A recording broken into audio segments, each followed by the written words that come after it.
15. If you grab a copy, you get to know what Becca and Kwabena are up to do during this love season. So that's The Spectator for you. Let me quickly go to The Mirror. The Mirror says that it's Ghana's most popular weekend paper. And the story here, Adeline Beidu's journey through hell to triumph. And it comes with a picture of Adeline, a beautiful picture, I must say.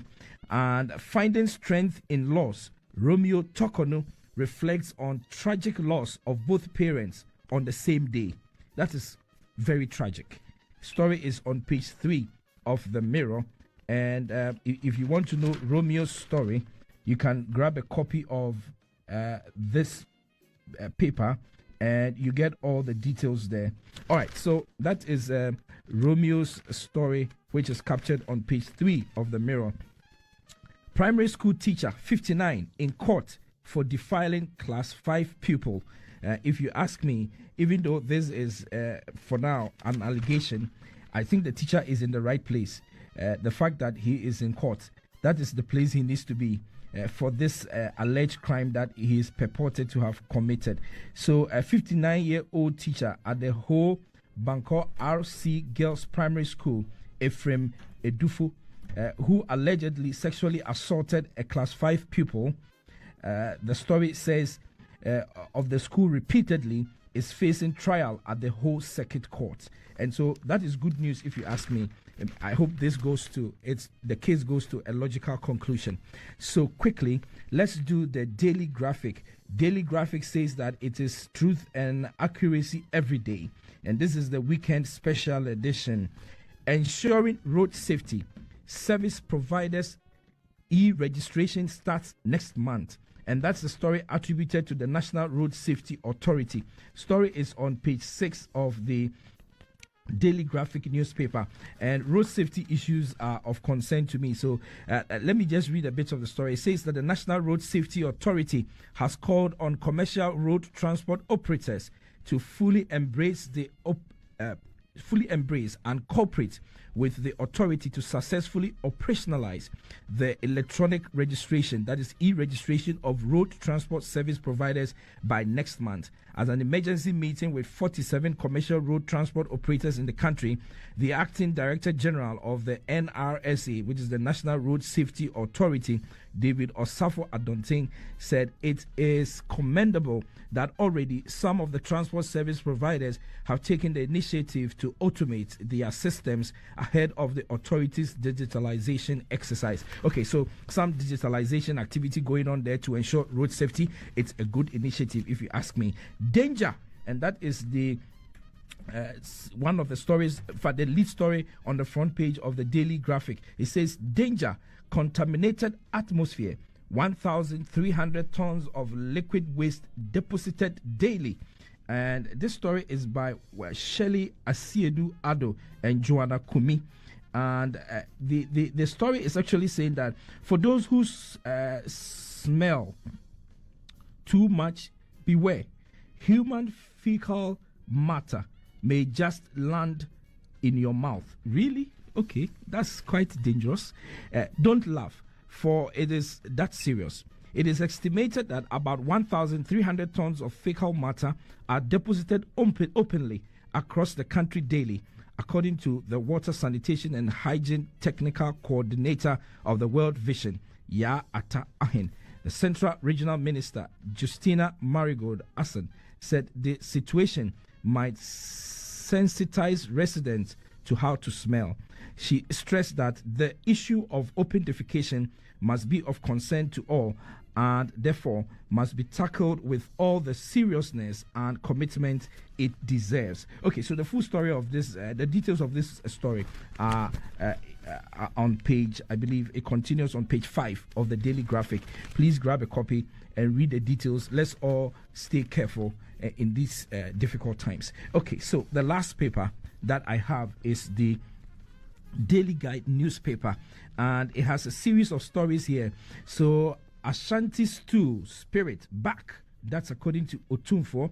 It comes with a picture of Otumfo receiving some artifacts from officials of the from California who returned these artifacts. Now, the story is on page 6 of the Daily Guide, and it happened in the Ashanti region. It says that it was an emotional scene when the Asantehene Otumfuo Osei Tutu II finally laid his hands on the looted Ashanti artifacts, which had been on a foreign land for 150 years. The artifacts, numbering 7, including a stool and some beautiful crown jewels, it was brought from the museum in the United States to the Menchia Palace during the commemoration of the 150th anniversary of the Sagrenti War.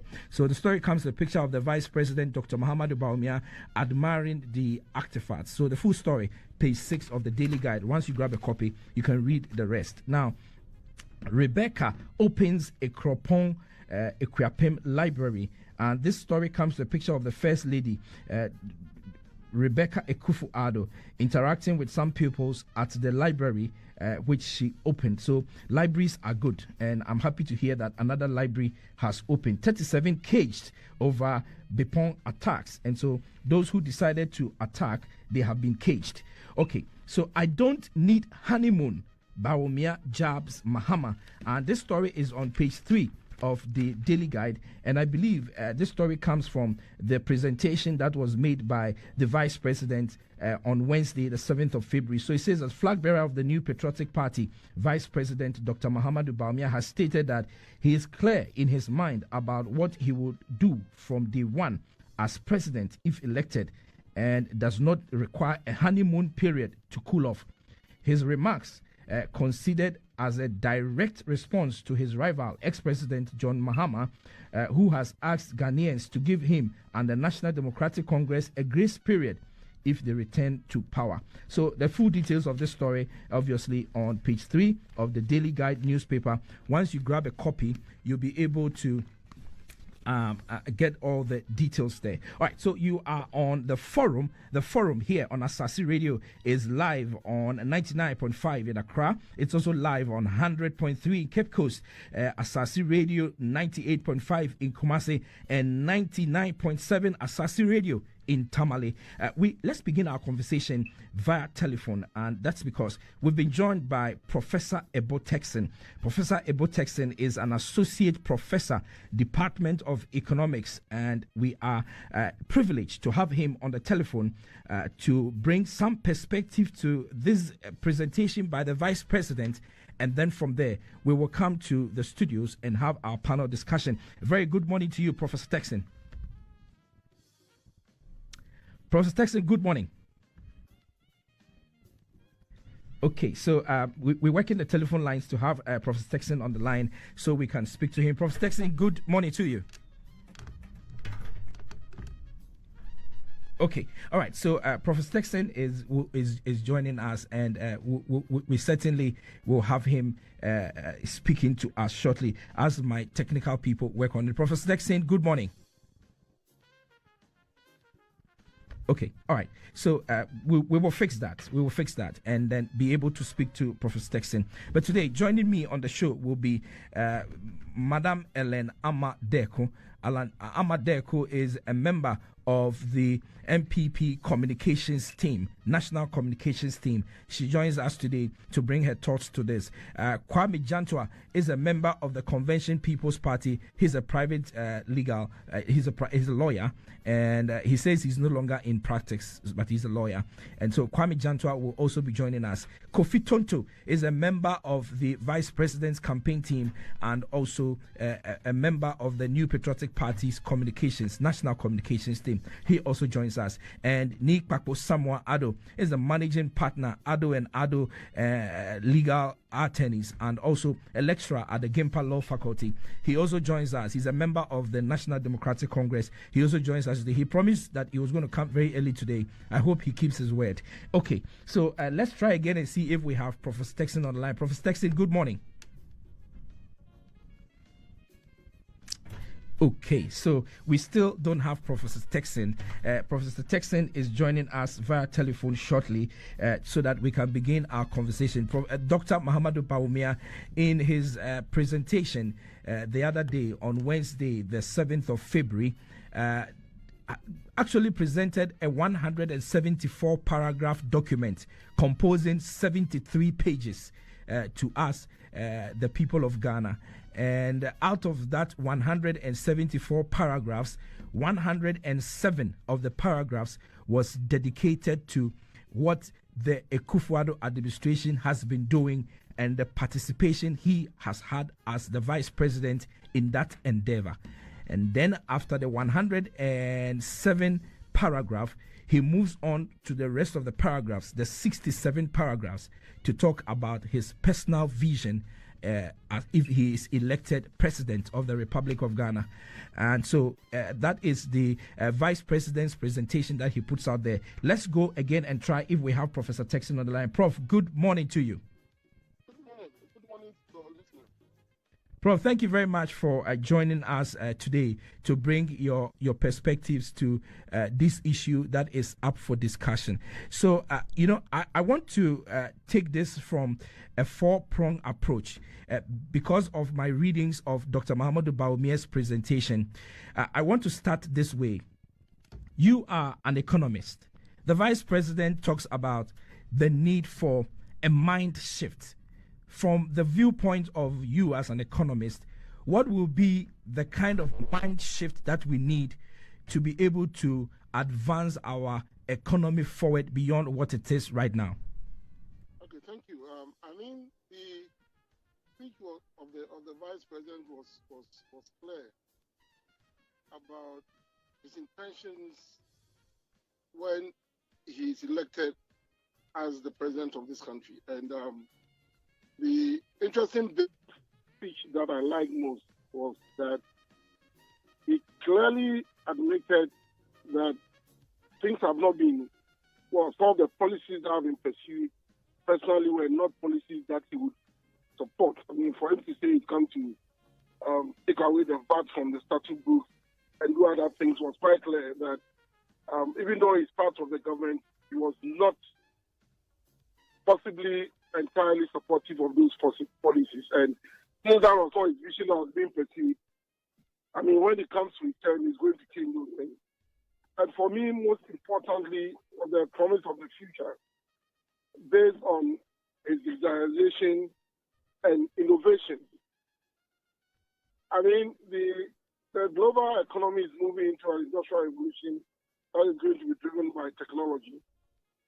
And so, with the masses of youth that we have in Africa, and of course Ghana is one of them, who have been educated, I think that it is time that the economy will take advantage of the educated youth to begin to look at ways in which you can use technology to advance our development. And that was quite clear in his speech.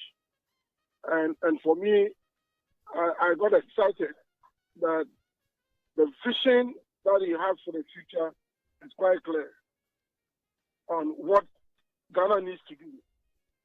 I mean, if you ask me now, yes, we need to change our mindset. In fact, one of the things that will help Ghana to move forward is for us to begin to appreciate. We can be the ones that would fashion the development that we want. And it should start with domestication, our consumption.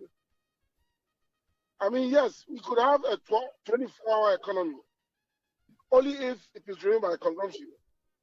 And so it is time for us to begin to look inward and support our domestic firms to give them enough demand for what they produce. That is when whatever support government is going to give to them is going to begin to tell in people's pocket. Because you see, if we don't demand what is produced domestically, then we are still import dependent. And when we are import dependent, these are the challenges that our economy will go through. And so I think that the mindset that we need to change, one on the consumption side, is begin to always ask ourselves, when we go to the shops to buy goods, do we have local alternatives? Why don't we create employment by demanding those goods? And with a supportive infrastructure and environment, our domestic firms would be able to produce quality and competitive goods. Some of the goods that we find on the shelf that we think that are imported are actually made in Ghana. So, I mean, his vision was clear on how he was going to support the private sector and all of that. Yes, of course, there has been a lot of politicking with his speech, but as an economist, I'm looking at the core economic interventions that he has espoused in his speech. Yes. That he was going to pursue to get this economy to develop. And I think that, he was clear in what he wants to do for Ghana in future.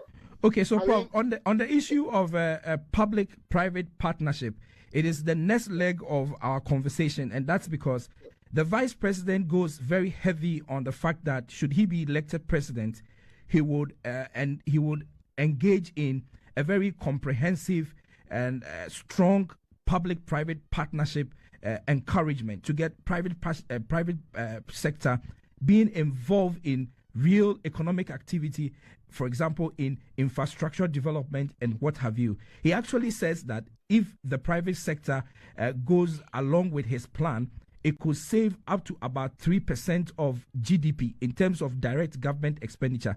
I want you to dwell on this proposal that the Vice President makes in terms of encouraging public-private partnerships. To what extent do you think his proposal is going to help our economy advance the way the Vice President envisages it to be if he is elected president? Ghana's issue with fiscal deficits and our mounting debts that become unsustainable is because of two things. Because of the large informal sectors that we have with very low income, our domestic tax mobilization efforts have not been enough to fund our expenditure. And so there are two ways. One way is to look at the expenditure side and then see the extent to which we can reduce public expenditure. And I've said on several occasions that one way to do that is to allow the private sector or even public institutions on their own to win themselves off government funding, on their own, on their own revenues and all of that. So for some of the services that they charge, that money should be used to run these institutions. And then in terms of infrastructure, why do we borrow money from external sources to come and build infrastructure? And because the public infrastructure takes a while for it to begin to reap economic benefit, we in paying the money.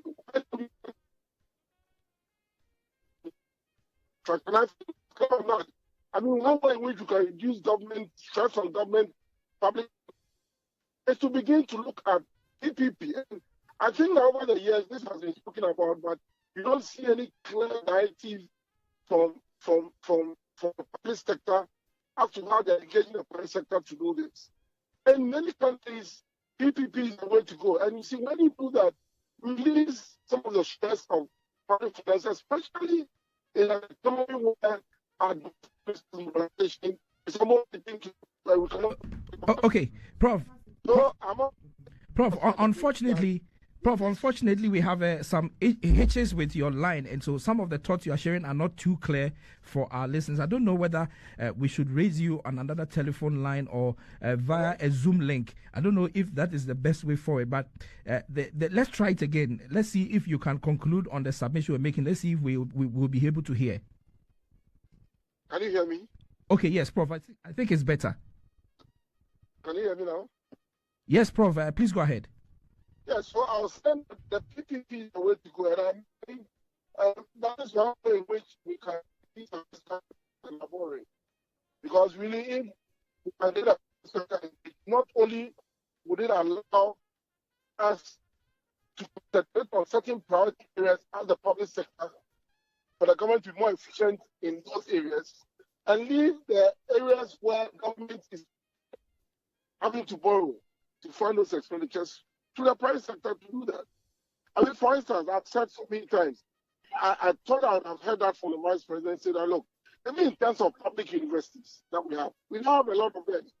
Is it possible to allow students to pay an appreciable level of fees so that certain that come from government don't need to come to the public universities again? Because as we speak, students pay an equivalent of just $120 for a whole academic year.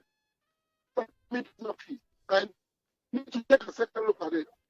So the PPP talking about the infrastructure is good. I think that the public sector that can you can. Okay, so Prof, unfortunately, I'm so disturbed about the quality of the line, but we are trying to rectify it so that we can hear your thoughts that you are sharing, your beautiful thoughts quite clearly. So the next line of conversation that I wanted to have with you was the Vice President's position on the issue of taxation. And the Vice President actually makes proposals that seem to project that revenue increases may go up by up to 2% of GDP. Should he go ahead, should he have the opportunity to implement the tax reforms that he intends to introduce? I don't know if Prof can hear me better now. Prof? Something about tax reforms. Yeah, so Prof, what I was saying is that I know you did not conclude your point on the public-private partnership strategy question that I asked you. If you conclude on that, and then I can go on to ask you my question on the Vice President's proposal when it comes to projections in revenue by the introduction of certain tax reforms. So if you could conclude on the PPP issue. Yeah, so my conclusion was that, I mean, not only should we look at infrastructure PPP, but we can also look at certain government services. I mean, for instance, does government need to submit the DVLA? Can they run and collect enough revenue? And then does government need to submit the investees? I mean, because at times when you look at some of the public institutions and services that are being offered, the fees and charges are so low that they are not able to submit themselves. So they need government to support them. So the point is that, is it possible for us to also look at those areas? Because it's quite critical that we begin to reduce the what do you call it, public sector wage bill. We need to also look at the statutory payments. We need a same size of parliament.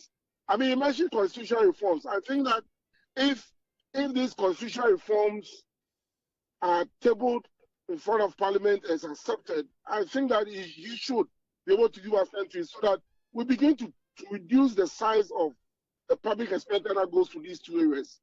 When we are able to do that, we begin to reduce our debt to very sustainable levels, and then you begin to see the impact of all these other initiatives that are made in the economy being able to tell on people's pockets. Because we need to stop doing the old things that we've done over the years and getting the same results that sent out to the IMF for reforms. Right. Okay. So it's something that I was happy that he spoke about, but I also want to urge that if he's elected, he should look at other sectors of the public sector where the government can win itself and allow those other public sector institutions to be able to generate their own revenue to pay for whatever expenditure that they have to. What are some of these sectors that you think he needs to look at? That's why I told you. Public universities, for instance. I mean, $120 of academic year is no money. I mean, even the students even ask why they are asked to pay so low fees. I mean, we need to bring it up to a appreciable level so that even the universities can even pay university workers and lecturers for whatever fees they charge. Government doesn't need to submit the universities. And this issue of this perennial, whatever, UTAG, FUSAG, table strikes will come to an end. The management of the universities will deal with it. I mean, so government doesn't come involved in all of these things. And there are other institutions that the government can see. The Bulk Oil and Storage Transportation Limited has shown clearly that the public sector institutions can be profitable. So once we are able to reform some of these institutions and leave them on their own to run, it's possible that they can run and make profits for their institutions, I mean, even for governments. Okay, Prof. So let's take the conversation now to the issue of taxation. In the Vice President's presentation, he talks about doing away with certain taxes. Some of your economist friends have projected that if that happens, we are going to be losing about 0.29% of GDP in terms of revenue if those three taxes are abolished. However, they also say that if the Vice President's plan to introduce some kind of flat rate tax regimes are introduced, that could result to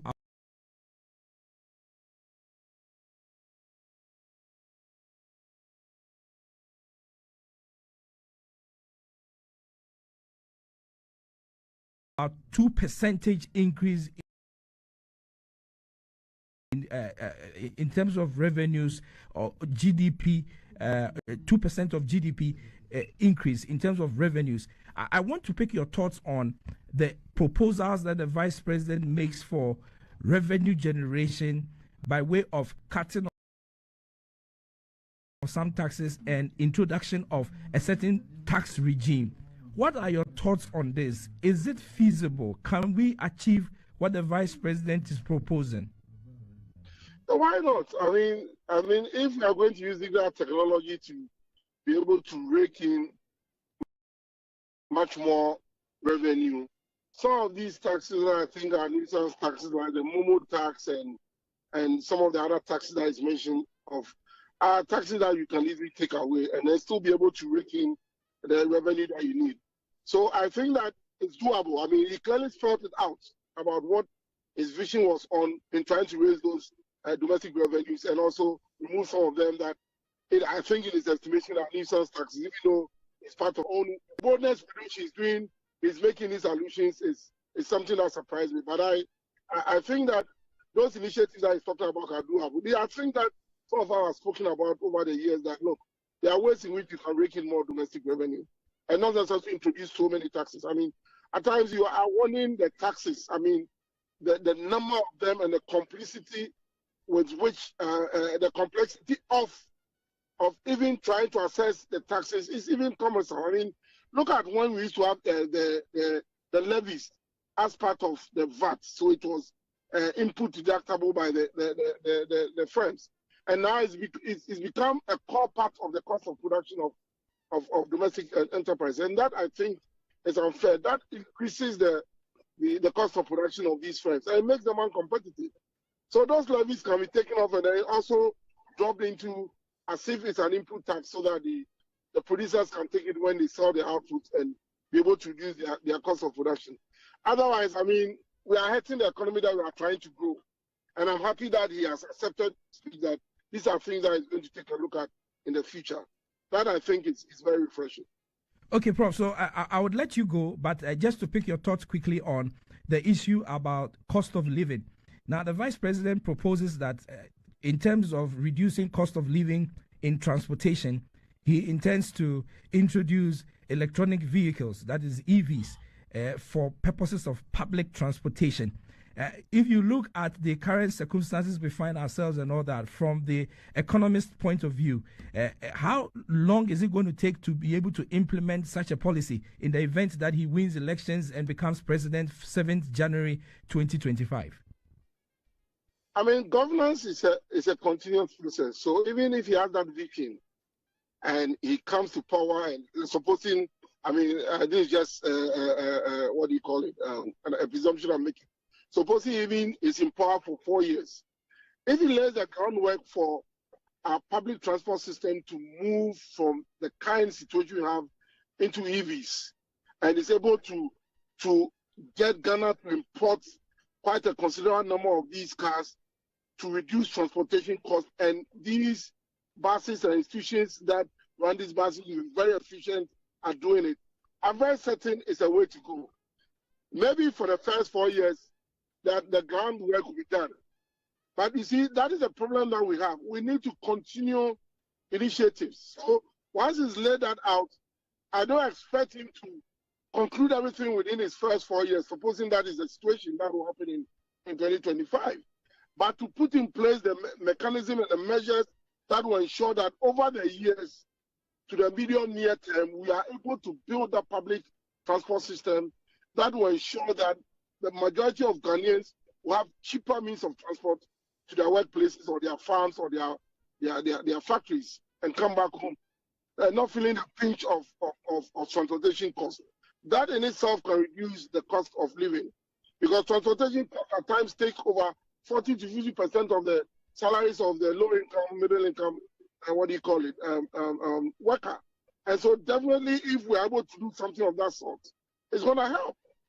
And so I'll not put into it that it should achieve that within 2-3 years, but it should make sure that policies are in place to get Ghana in the near to medium term to run a huge outlay of public transport system, and also to incorporate the private sector into that, because don't forget that those who run the trucks and the private cars, GPRTU, are also offering employment to a lot of people. So when they are coming out with a public transportation system to reduce the cost of fuel, you need to integrate them into that system too. Is it possible to import these EV cars for them to also run efficiently and reduce the costs?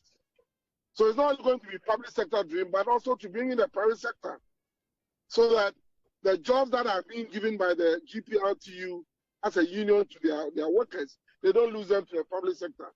And of course, like we already said, you should look at that intervention more at the private sector end of the transportation sector rather than the public sector. Because like we are saying, the public sector is always, the wage bill is huge, and we need to see how we can rationalize the wage bill. So we are not looking for new interventions that are going to build a huge public sector. Even though it's going to be a public transportation service, you can still do a PPP with that as well, so that we can reduce the cost of transportation. That, I think, when it's done, will begin to turn in the pockets of the average Ghanaian. Indeed, Prof. You don't need to put money in their pockets, but if you reduce the cost of living, it can allow them to be able to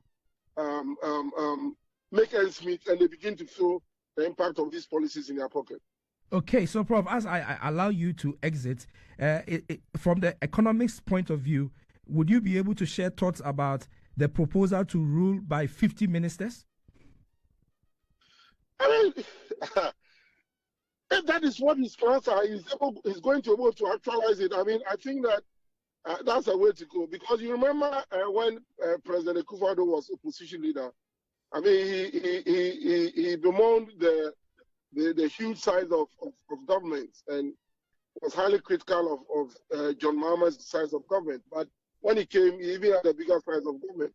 I think that if Dr. Bawumia, as vice president, knowing how these ministers contribute to the whole, government machinery, is aware he can run with 50 ministers. Why not? I mean, we don't need more than that number, because, I mean, they are chief directors in the ministries. And so having ministries with 2-3 deputy ministers are totally unacceptable. And if at that level is able to demonstrate that good faith in having a lean size of government, then it begins to tell on the public sector for institutions to also see that they need to make sure that they rationalize the size of the employment and make sure that people are highly productive, so that public sector output will increase. And then once the productivity increases, it means that the cost and the revenue that they get would rationalize to the extent that we do not run a huge fiscal deficit. So I think that, I mean, if it's something that he can do, I mean, because President Akufo mentioned it when he came, he couldn't do that. I'm sure President Mahama also said same. So I hope and pray that, I mean, if he wins, he's able to do that. And that'll be one of the things that will be remembered for if he's able to achieve that target. And don't forget that not only should we be looking at the size of the number of ministers and deputies, but also to look at the presidential staffers at the Flagstaff House and other places. They are also part of the wage bill in terms of the executive. So his 50 ministers should not only be at the level of the ministers and deputy ministers, but also move on to other presidential staffers. If need be, can reduce that size, that will help Ghana a lot. And definitely that's one of the ways in which we can cut down on our public sector expenditure, so that we can be able to begin to run very low deficits, borrow at a low level, and then our debt becomes sustainable.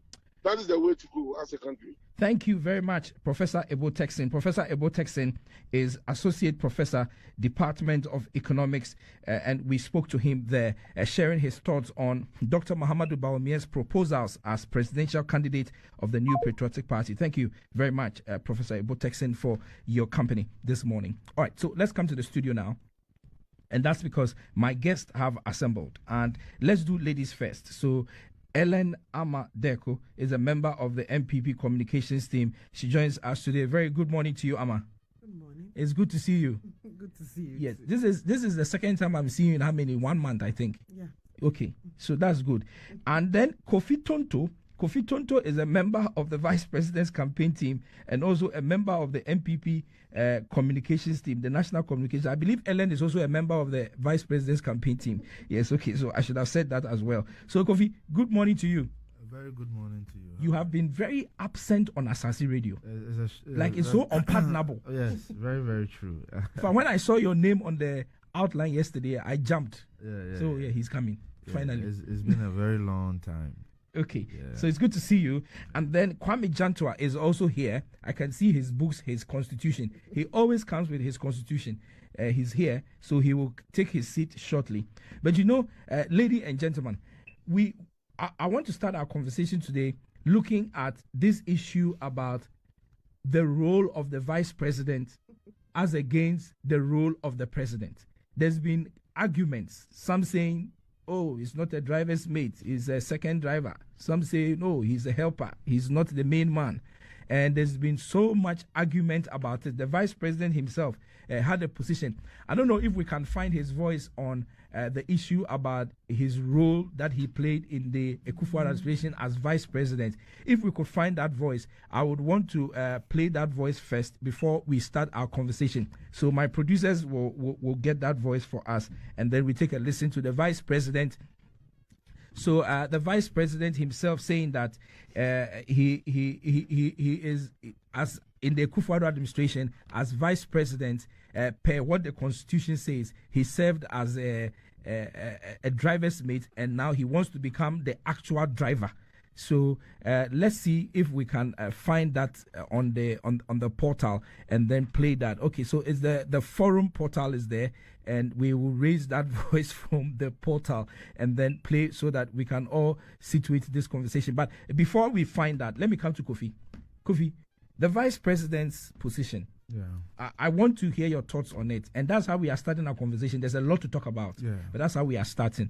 The vice president says that for all intents and purposes, he's been a helpmate to the president, and that now he wants to be president. His opponents are saying that no, because you are the vice, you are actually the second driver and not the driver's mate, and that you must be prepared to drive at any time the president is not available.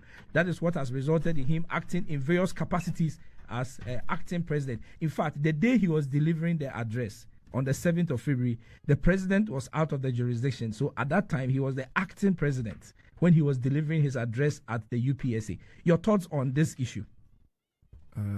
Thank you very much. Very good morning to you and to your your listeners and to your viewers as well. I have a friend in the UK who is an ardent listener of your program. His name is Nanake, and he's listening this morning. So I'm sending a very good morning to him from Ghana to the United Kingdom. Wilberforce, your question, but for politics, this shouldn't even be an issue we should discuss, because we have a constitution, and the constitution is very clear on who the entire executive powers of our state is vested in. This is not an issue that should even be contentious. Our constitution is clear, and the vice president even said something, that our constitution was promulgated to achieve a certain purpose, to achieve political stability. And therefore, if he is to be made a president, he's going to work on changing the constitution so it will be development oriented, and that he's going to even reduce the powers of the president. I'm sure we all heard that. But what I keep finding is that the vice president speaks for a very long time. He makes a coherent argument, piecing different aspects of issues together. But then you realize that people, whether for obvious or whatever reason, pick it apart and refuse to make the linkages that he made when he made the statement. Because he referenced certain aspects. He said that I am the vice president And per the Constitution, I do not have a specific mandate nor role. Is that a fact or not? And that I draw my relevance and what I am going to do from who? From the president. Let's even look at who constitutes the cabinet. Ellen, you can read the part of the Constitution that talks about cabinet. It talks about the president, the vice president, and 19 others. And 19 others. Yes. Okay. Does that provision say that the vice president has leadership role at cabinet? That he has some powers to take certain decisions at cabinet? And does it say that the vice president is the one who determines who goes on cabinet? No. So clearly, the issue of what the vice president has to do and the powers he has is not debatable. It's not something worthy of debating because it is an issue that's been put to rest by the Constitution. So the cabinet issue that you raised, the Constitution, Article 76(1) says that there shall be a cabinet which shall consist of the president, the vice president, and not less than 10 and not more than 19 ministers of state. Exactly. Yes, that's what the Constitution is. The cabinet shall assist the president in the determination of general policies of government. In the determination of general policies. It didn't even say every policy. General policies. What does that mean? It means that all powers are vested in who? The president. Advice on general policies. Does it say that the president is bound to take all those advisory that the cabinet offers? No. There's nowhere in the Constitution that binds the president to that. But anyways, coming back to the point that I'm making, the point is this. There have been people who've made the argument that the vice president is a co-driver. So let me read Article 77(1), and it says that the cabinet shall be summoned by the president, who shall preside at all its meetings, and in the absence of the president, the vice president shall preside. The cabinet shall regulate the procedure at its meetings. So the Constitution makes provision for the vice president's participation, but his participation only comes in when the president is not available to preside. Exactly. And who determines the availability of the president? Who determines that? It's the president. The president himself, yes. It's the president. And Akufo-Addo is the kind of president who actually likes to sort of supervise the cabinet. I'm doing some checks. I'm here to finalize it. But from my checks, Bawumia is here to chair a cabinet because the president is always a cabinet. But the point is, people are raising the argument that Bawumia is a co-driver. What is a co-driver? What does that mean? First of all, let's define what is a co-driver. Say he's the second driver. Second driver when? Driving at the same time or driving when one is not driving? Like what does that mean? Well, for driving car, one person drives a car at a time. Is it co-driver? He didn't say co-driver. He said he's not a mate. Yes, I'm saying who? There's no co-driver in there. No, I've seen Justice. No, Justice Sremsai. And I have it here. So there's actually been what the vice president said. No, yeah. What other person said. But there's been interpretations, and so you are trying to explain what other people are saying. Interpret what somebody has said. No. Okay, Kofi, I need you to. Yes, I need you to. You'll be wrapping up so that we will. But that's the argument some people have made to counter his argument of driver versus mate. Not as a co-driver. That argument doesn't hold. Yeah, and you have doesn't hold. The mate is what we are talking about. Yeah, and so you have you have a lawyer making the argument that the vice president is a co-driver. And do you know the premise of that? That the vice president makes some weird assertions. So he says that I think we need to correct this before it becomes an accepted position. The vice president of Ghana is a second driver, not a driver's mate. Here are some fundamental differences. So he says, one, a mate doesn't drive. Hold on. Yes. Is that true? No. Is that true? Is that comment true? That comment that Justice made, is that true? that a maid doesn't drive? Ab initio, his argument falls flat. His own argument is weak. He starts the argument on a weak premise that a maid doesn't drive. Justice is telling me that he doesn't know maids who drive in this country. Right? What is this? So infantile. I mean, I'm so shocked because Justice is one of the best young lawyers in this country, and also a lecturer. He's an intelligent young lawyer. So for Justice to do this, it tells you the haste with which he attempted to undermine what the vice president said.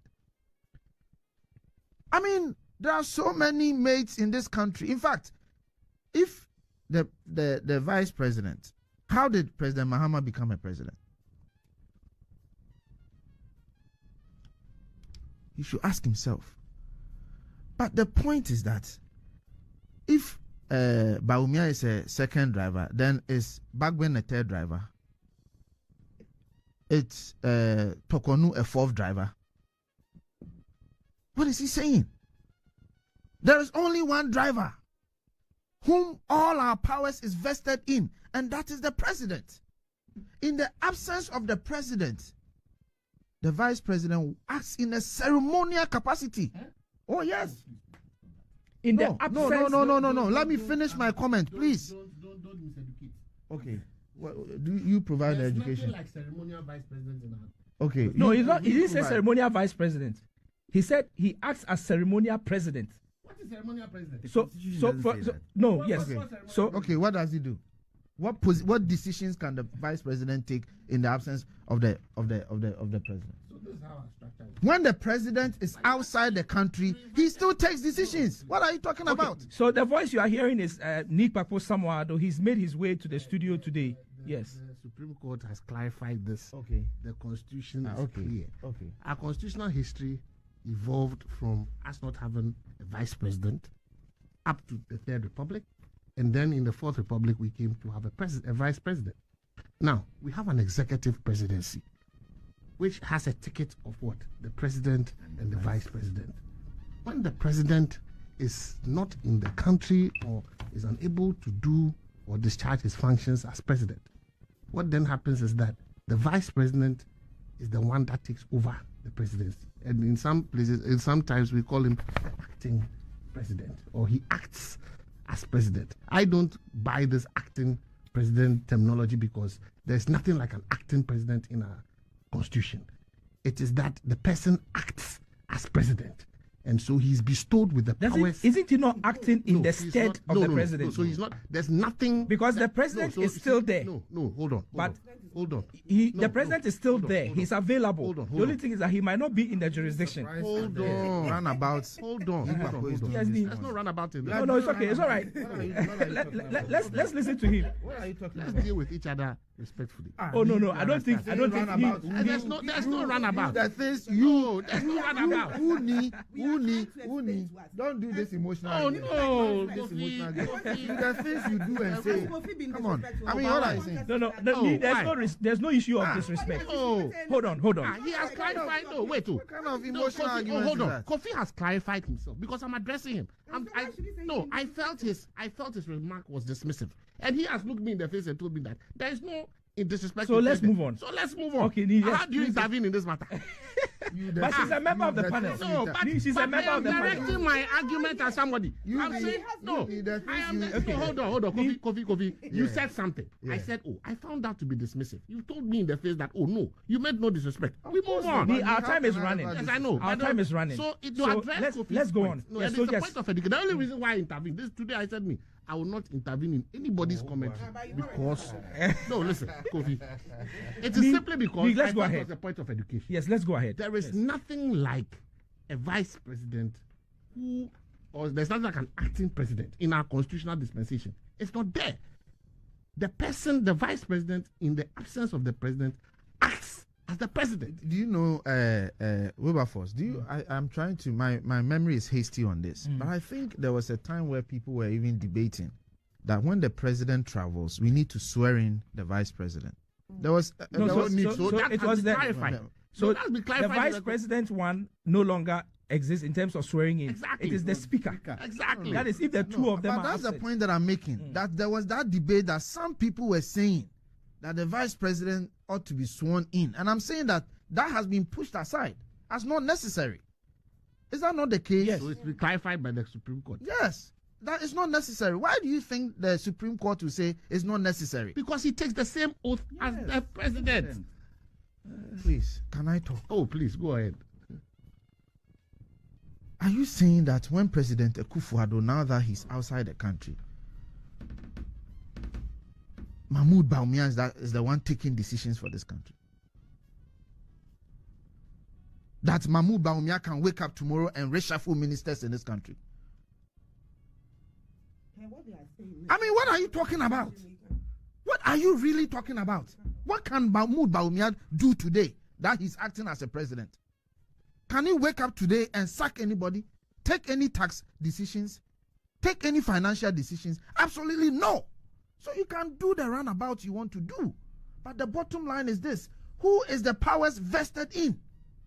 Who takes decisions? I've heard of eminent reshuffle. Do you think it's Bawumia that's going to do the reshuffle? You know that the interesting thing is that in our constitution, Yeah. the president takes a different oath than the oath the vice president takes. They don't take the same oath. But he said they take the same oath. The two don't take the same oath. They take as so the office is what is mentioned in the oath. But But it is not the same oath. It's not. read the oath. Okay. I have the constitution Read here. the oath. Fine The for only us. thing is the difference is the office. I think there's a difference, and it's not the It is same. because he's sworn in as vice president. He's sworn, But it is and I'm two telling you different that offices. Oh, It's two. pieces are No, there. but you see, It's not a point of debate. No, I'm Ni, saying it's not. you are You missing. are sworn in as vice Yeah, president. you are sworn in as missing. president. So the- this is the oath of the You are president. missing the spirit of the The constitution. oath of the president says, "I." So, having been elected to the high office of President of the Republic, do in the name of the Almighty solemnly swear that I will be faithful and true to the Republic of Ghana, that I will at all times preserve, protect, and defend the Constitution of the Republic of Ghana, and that I dedicate myself to the service and well-being of the people of the Republic of Ghana, and to do right to all manner of persons. I further solemnly swear that should I at any time break this oath of office, I shall submit myself to the laws of the Republic of Ghana and suffer the penalty thereof. So help me God. Then the vice president oath says that I, having been elected to the office of the vice president of the Republic, do in the name of the Almighty that I will be faithful and true to the Republic of Ghana, that I will at all times preserve, protect, and defend the Constitution of the Republic of Ghana, and I dedicate myself to the service and well-being of the people of the Republic of Ghana, and to do right to all manner of persons. I further solemnly swear that should I at any time break this oath, I shall submit myself to the office of to the laws of the Republic of Ghana and suffer the penalty thereof. So help me God. So these are the two oaths. So the difference there is really the fact that one is saying having been elected president, and the other saying having been elected vice president. Let me help you. Let me help you where the meba. Oh, please, I'm the one talking. Yes. Let me tell you the difference. The difference is the office, because the Constitution defines the office and the roles of the office. Is that not so? Is that not so? It's not like the office is in a vacuum. There is an office which has a definition and roles. If I am sworn in as a vice president, I cannot go and do the functions of a president. That is why it says, having sworn in into the office of the vice president. So you must do what the vice president is supposed to do. You cannot do what the president is supposed to do. But I also think that the reason why the vice president doesn't have to take an oath when the president is absent is because he has taken this oath already ab initio from the beginning, when he was sworn in, and so he would not have to take another oath you are missing when the the point president is again. absent. You are missing the point again. When the argument the proponents were making is that when the vice president goes to parliament to swear the oath again, at that material moment, he's not going to mention vice president. Oh yes, that is when the So, president is totally out. Yes. No, people were even talking about traveling outside the country. Oh, okay. That when the president, of our own case argument, that when the president even travels outside the country, the vice president still has to swear in. And then the Supreme Court said, no, it shouldn't be. Yes. Because if he goes to swear in, he's going to swear in as a president. And it's not the case. That's not the spirit of the Constitution. Because the spirit of the Constitution is that he is going to act ceremonially. There's nothing like ceremonial. When you use the word ceremonial, it agitates. No, me. so the There's nothing Constitution like a doesn't. ceremonial- The Constitution there's doesn't nothing like say. a ceremonial president. Give me a different word. And I'm telling you that our Give me a different Constitution, word. he acts as president. That is the difference. Look, we've had what we allegedly call the ceremonial president in the he form acts of the as father the of president. the Okay, current I want to president. move on. I want to If he move on acts because as I the need. president. Yes. Can he take decisions like the Yes. president? No. No. The practicality of it is different from the theory. No, but The the theory is that he's the practicality is acting- what we are talking No, about. the Then practicality is that it depends on the arrangement between the two persons. If the person is within, Between. Why should it be between if he can do the things as the I am president? telling you Why that should it be it is between? because the person who wants to take those decisions. We don't have two presidents at a time. That is we cannot have two Listen, presidents. listen. We can't. That Listen body to me. acts. So within the if you read that case, they said that within the space of the Republic of Ghana, there must be somebody who acts as president. But is he president? Yes, but you use the word act. Yes, I'm saying that. Yes. So you see, he acts as president. Once he acts as president, Okay. what decision? So I think the listeners I need are to clear. I need to pick the Let's thoughts move on of so I need to others pick the can thoughts speak of to everybody on this matter. Let me come to Amma. But lastly, and then I'll let come me to make Mr. a last comment. Yes. The chief of staff of President Mahama then even called Bawumia a mate. You mean Julius Debra? Julius Debra Yes. said that if Bawumia becomes a vice president, he's only going to be a mate. Today you have issues. Can you read that quote attributed to Julius Debra? I'll, as you go on. Okay, so Amma, I want to pick your thoughts on this matter quickly. I'll come to Mr. Jantua. Nick Bako has already expressed his thoughts, but I'll still come to him. I'll still come to him. So Amma. I find it quite interesting that our politics. It's interesting. The NDC all of a sudden is saying that being vice president is equal to being president. So all of a sudden we have law lecturers and astute lawyers who are telling us that being president is equal to being vice president. Okay, I mean, that's how. Yeah, that's where we can Amma. get to. So on that point, how absurd it can get to. I just need you to hold on because we've been joined on the line by Dr. Ajimai Budu. the one you're acting for. Well, the one you're acting for. So you have authority. You have authority. You're acting for him, but you have authority. And I cannot be Dr. Budu. But you are. I don't know. But you I have authority. I have not sat in any classroom to get a authority. doctorate degree. No, you have authority here. Eh. You have authority. You can sack me Okay. from here. So Doc is a constitutional lawyer. So he's joining us to shed some thoughts. He's available but Where busy. is he? I'm sure he's in So- Switzerland by now.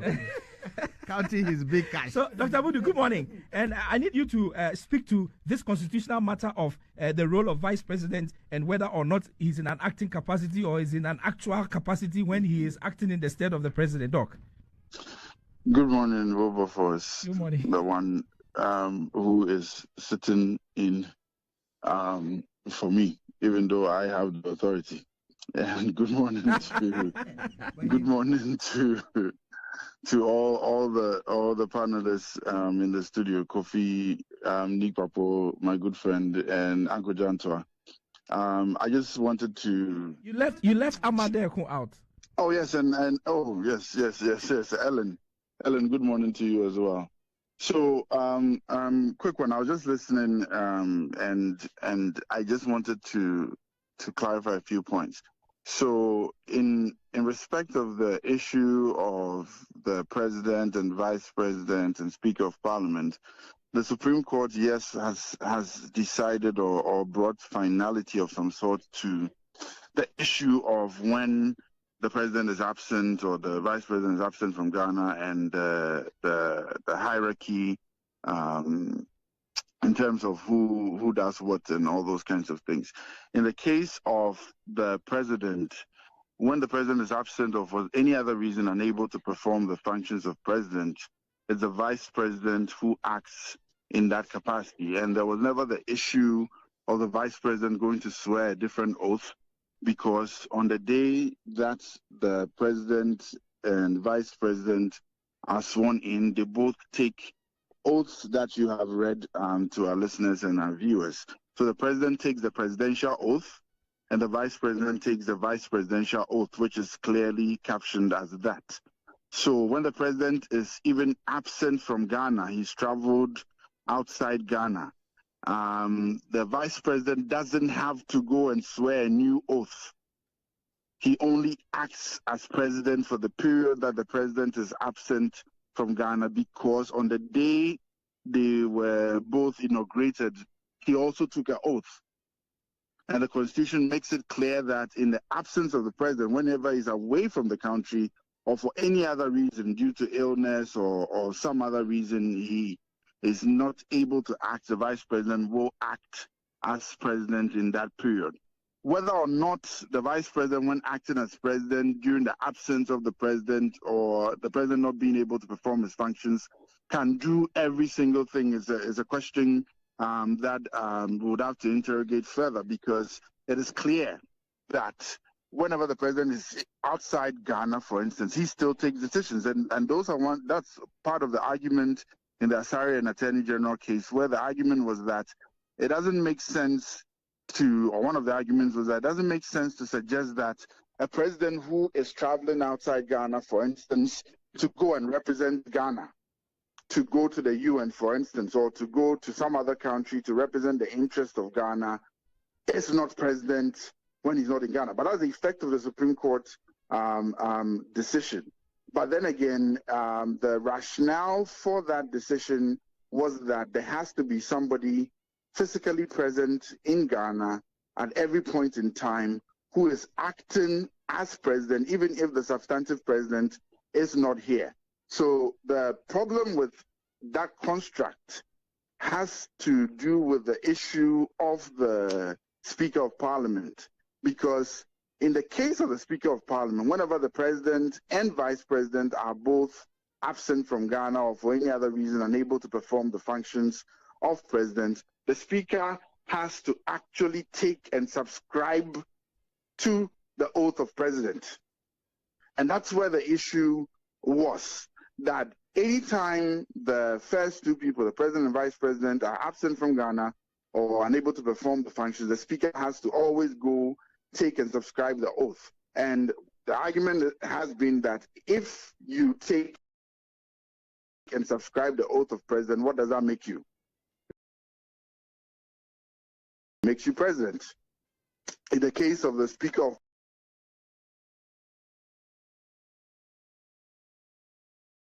Parliament. But in the case of the vice president, he is vice president who is only acting because the president is not there. He's taken his vice presidential oath, not the presidential oath, and as much as the words seem the same, but he didn't take the oath on that 7th January as president. He took the oath as vice president. The Constitution says if the president is not there, then he acts for that period when the president is not there. Whether he takes substantive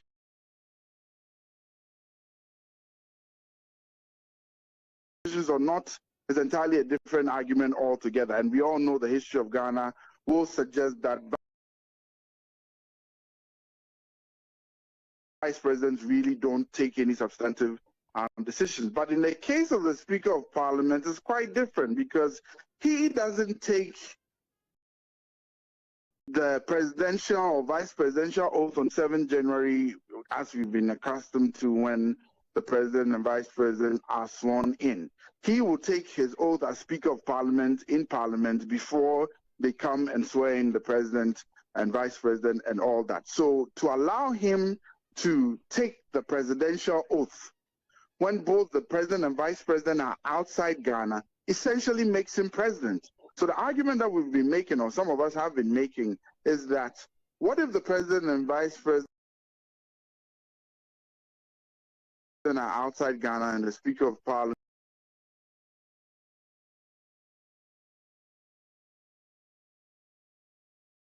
takes or subscribes to the presidential oath? He becomes president. If he becomes president, can he take substantive decisions? Because, and especially in a situation whereby he's not necessarily aligned to the ruling party? Can he, for instance, reshuffle his ministers and all those or the ministers and all those kinds of things? Can he prevent the president's plane or the vice president's plane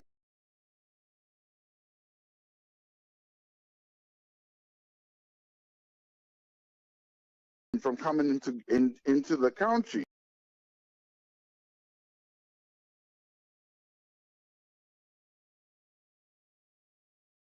Can he take all these decisions? Because for all intents and purposes, he will be the president of the Republic of Ghana, because there has to be somebody in Ghana acting as president. So that is why the Constitution Review Commission, when they did their work, proposed that in the case of the Speaker of Parliament, we should deem him to be acting as president whenever the president and vice president are not within Ghana. And so when the president or vice president return, then he goes back to his role as Speaker of Parliament, so that it does not allow him to take substantive decisions per se, and the idea that you've taken the presidential oath is avoided. So those are some of the issues that are in here that we need to unpack carefully. But we need to make the point clear that the president swears the presidential oath, the vice president takes the vice presidential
against the 60.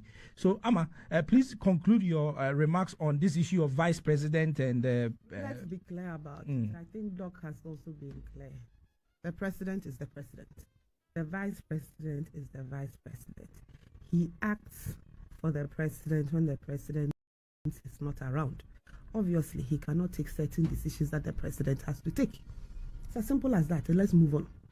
The semantics of words would not change it. It is what it is. We cannot have two presidents at the same time. Unless, of course, like it happened to us during President Mills's time, God calls the person. That one is false majority. There's nothing you can do about it. The president is dead and he's gone. Then you swear in as president.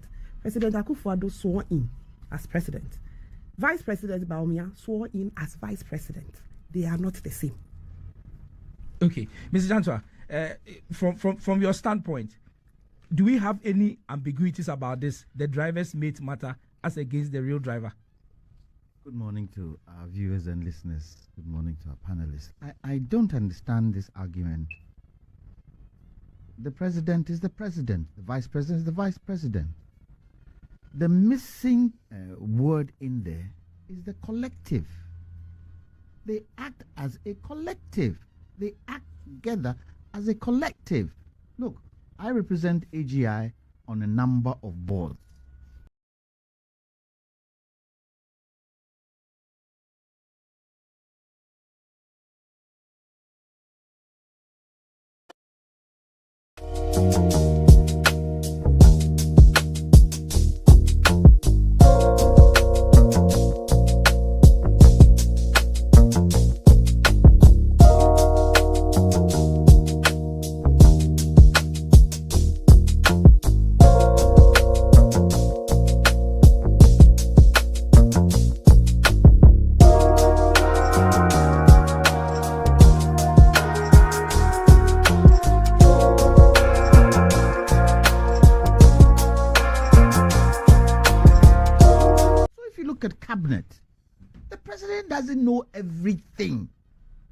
That's why he has people who have expertise in different disciplines to come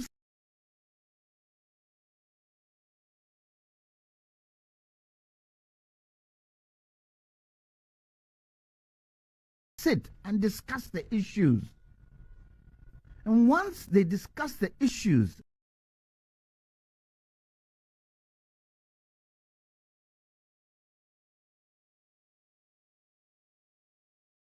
and they put everything forward, the president can decide to call the vice president to have a one-on-one with him.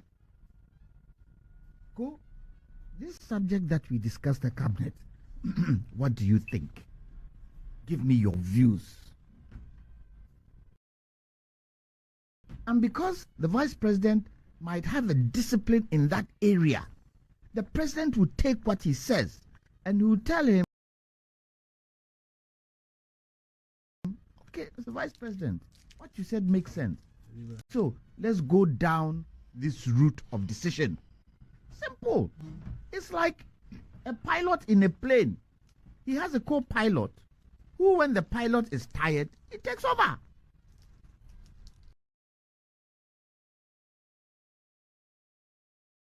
They sit and they communicate.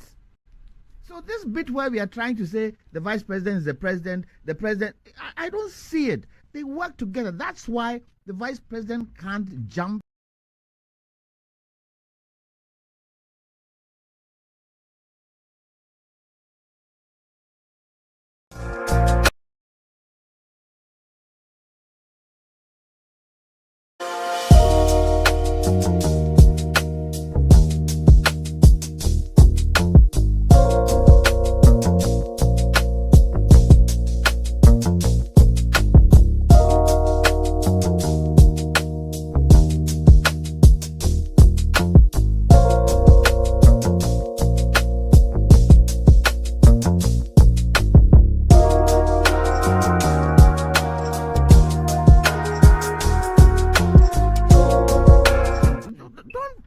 I'm not washing it away. I'm trying to manage time. The question is, when Kofi was talking, did you manage time? Please don't do that. Look, the question is, when the president takes a decision, does he consult the vice president? If he doesn't consult the vice president, then maybe. But I'm sure he will consult the vice president. The vice president will be in the know of everything. That is why some of the things Dr. Bawumia said, it's like granules with a rotten one inside. Like granules like rotten one inside. Like which one? Granules. No, the like, rotten what are granules. some of the things he said that you are referring to as? You said we are not going to talk about this. VAT. VAT question, the e-levy question. He's part and parcel of that decision. And when you have a bad nut in the midst of good nuts and you throw it in your mouth, what does it do? It spoils the taste of the good ones. But you spit it out. But the taste has already been spoiled. But you still can't spit it out. But the taste has been spoiled. The point I'm making. Okay. The taste has been spoiled. Okay. So even if he had that intention of doing that, wait and come into power and do it. For me, he didn't have to tell us that. He didn't have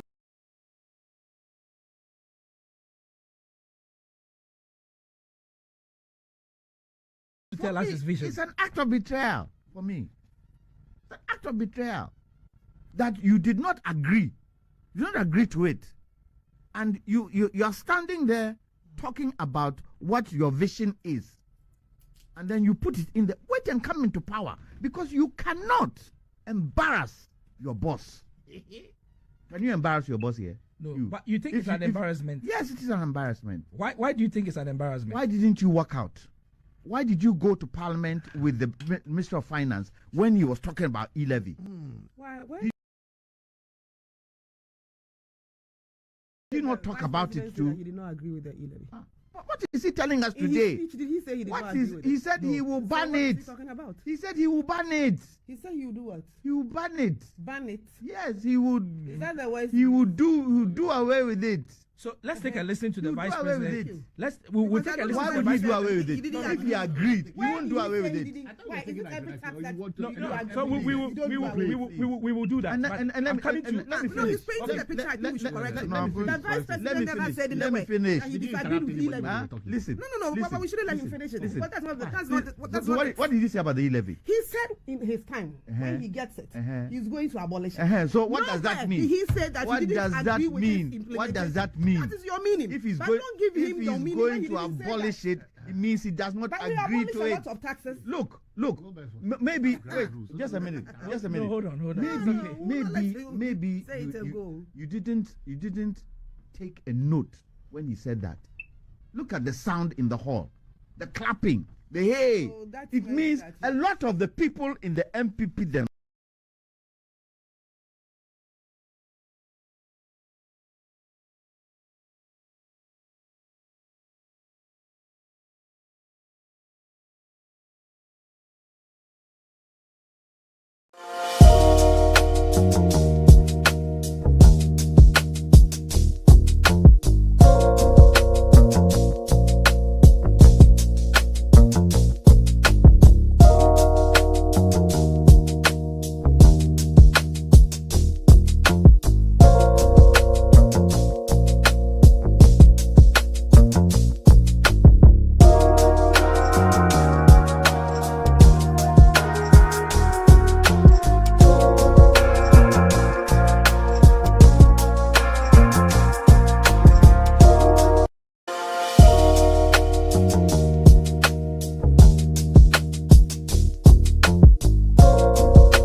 understand? For example, there's been always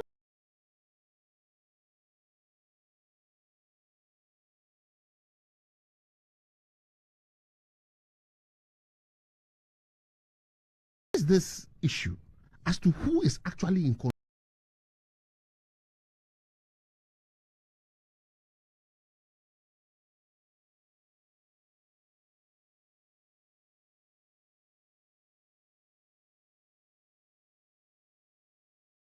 of our fiscal policy in this country. Some have said it's the EMT because it is championed and chaired by Dr. Bawumia. And when you go onto his own website, you understand, he tells you and describes what the EMT's functions are. And so when it is good, he takes the credit by being the person to stand in front of the podium and tell us that within the first, the fleeing, was it the city or the inflation? He said they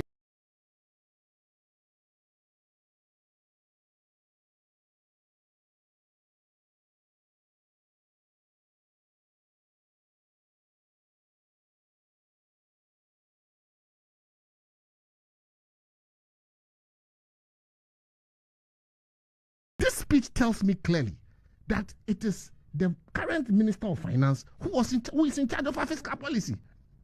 And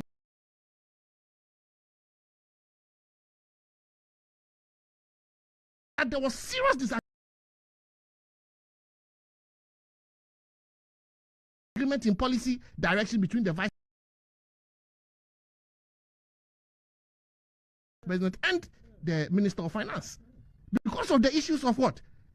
E-levy, the emissions, and other things that he clearly shows that. And when he talks about, he keeps emphasizing the EMT is an advisory committee. So if somebody is advising, somebody is taking the decision.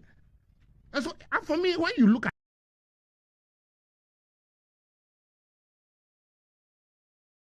this, it confirms a lot of things that privately, those of us who have ears, all of us who know the system, have been hearing that the Vice President was not being listened to. And he's made it clear. And so you can see an attempt to depart. But for him, it's unfortunate because when it comes to the politics of this country, we take you, the Vice President, President, back home. It's one ticket. So as for that, he cannot escape. Maybe in opposition, he will say more. It's been the economic policy management of this particular country under this government. So it's quite clear for me that he has spoken what it is that a lot of people have said in private, that the fiscal policy management of this country has never been in the hands of the Vice President. We inherited the cedi at 4 cedi to the dollar, and today it's at 12 cedis to the dollar. It is not my fault. I gave advice, but the one who is taking the decision, you understand, is the one who was not listening to me. There's a speech by the president when he asked that those who want to criticize his government, what are they going to campaign? I think the Vice President needs to listen to that speech. That speech he must listen to. So that particular speech you are referring to, yes, the president was addressing communication officers, yes, at the Jubilee House. The import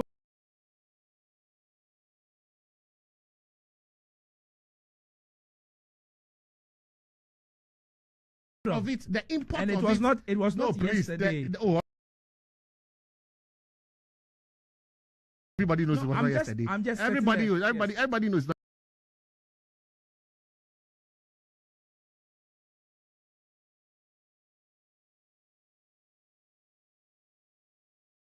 Yesterday. Yes. But the import of it applies to the Vice President.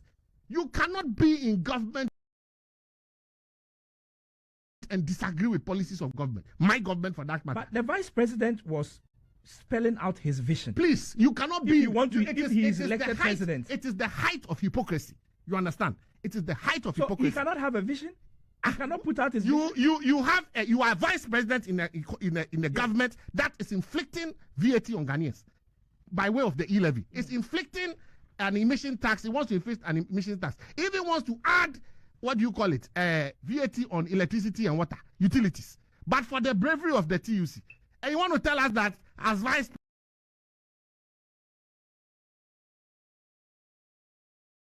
President, when you talk, nobody listens, and that it is when you become president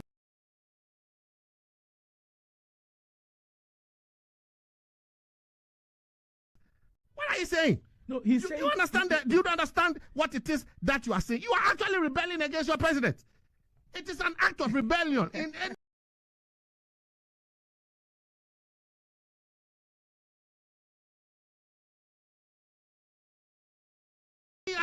any other jurisdiction.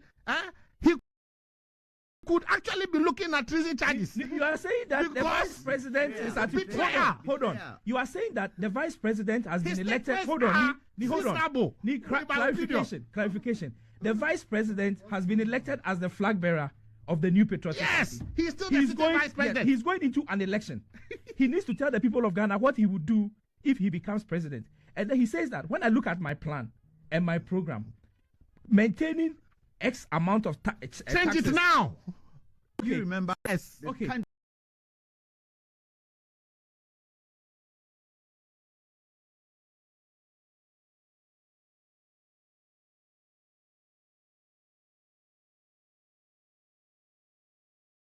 Of one, honesty, trustworthiness,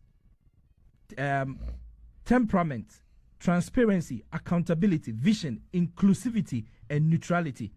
Ghanaians, please, let's look for these attributes in the next election.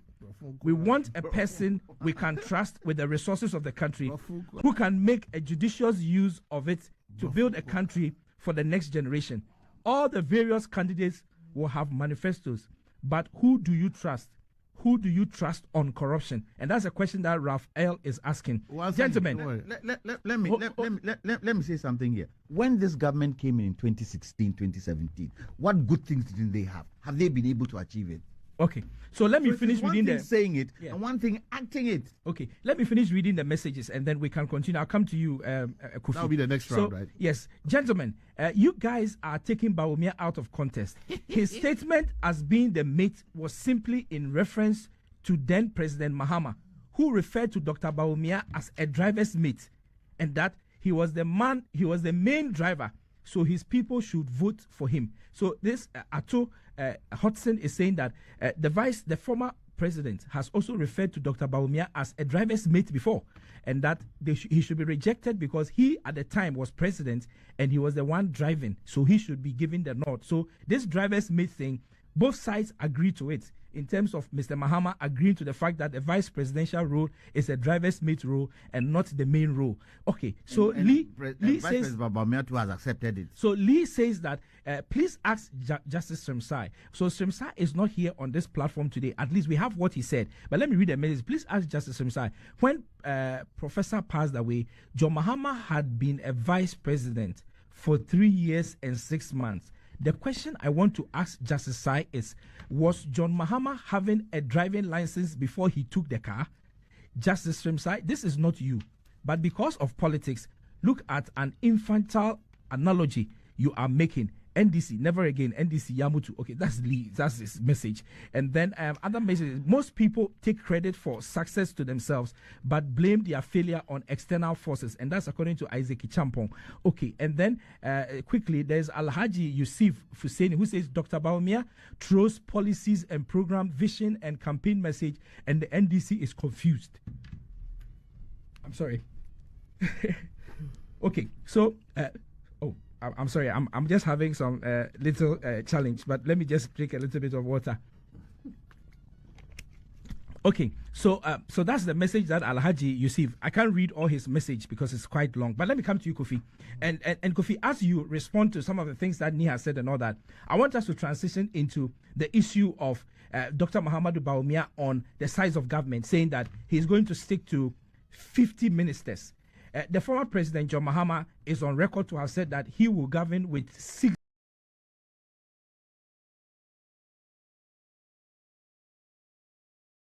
ministers.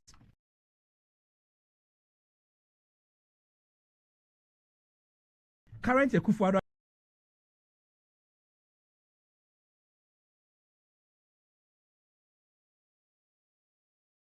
administration has about 86 or 87 ministers. Now, what is accounting for the sharp departure, reduction of about 37 in what Dr. Mahamudu Bawumia is proposing? And was it a decision taken because of former President Mahama saying he will do 60, and so let me do something lower than what former President Mahama has decided to do, Kofi? Sure, I'll answer that. The point that I've made here is sharp departure politics. That my good uncle is sitting here and telling me that in this world, you can never be part of a collective and disagree with aspects of the collective and still pursue the collective agenda. I am so sad. I mean, how? How do we even train our kids that as a team player, it is not all the time that you will agree. But once there is consensus, you have to be part of the team. Ofa is telling me that once they don't take your idea, walk away. He said that's what I'm saying. That's what you said. That's not the point I'm saying. You said it. The point I'm making. I heard you say that. The point I'm making. Wait. You should have said it. No, I said he should have let the people know. No, that you said that. Wait. Of course, you should walk away. Walk away means I don't agree. It doesn't mean you leave the office, but you walk away with it. What does walk away mean? Walk away. So, Mr. Judge, why not? Mr. Judge, what Kofi is saying is that you are sitting in cabinet. There are 21 people who are meeting, and then there are 20 people who agree to a policy. One person doesn't agree. Because that one person doesn't agree and 20 people agree, that one person should just walk away. And come publicly and come publicly and say. And everyone is say yano. And everyone is say yano. And everyone is say yano. Now it is here he's coming to tell us that he did. I'm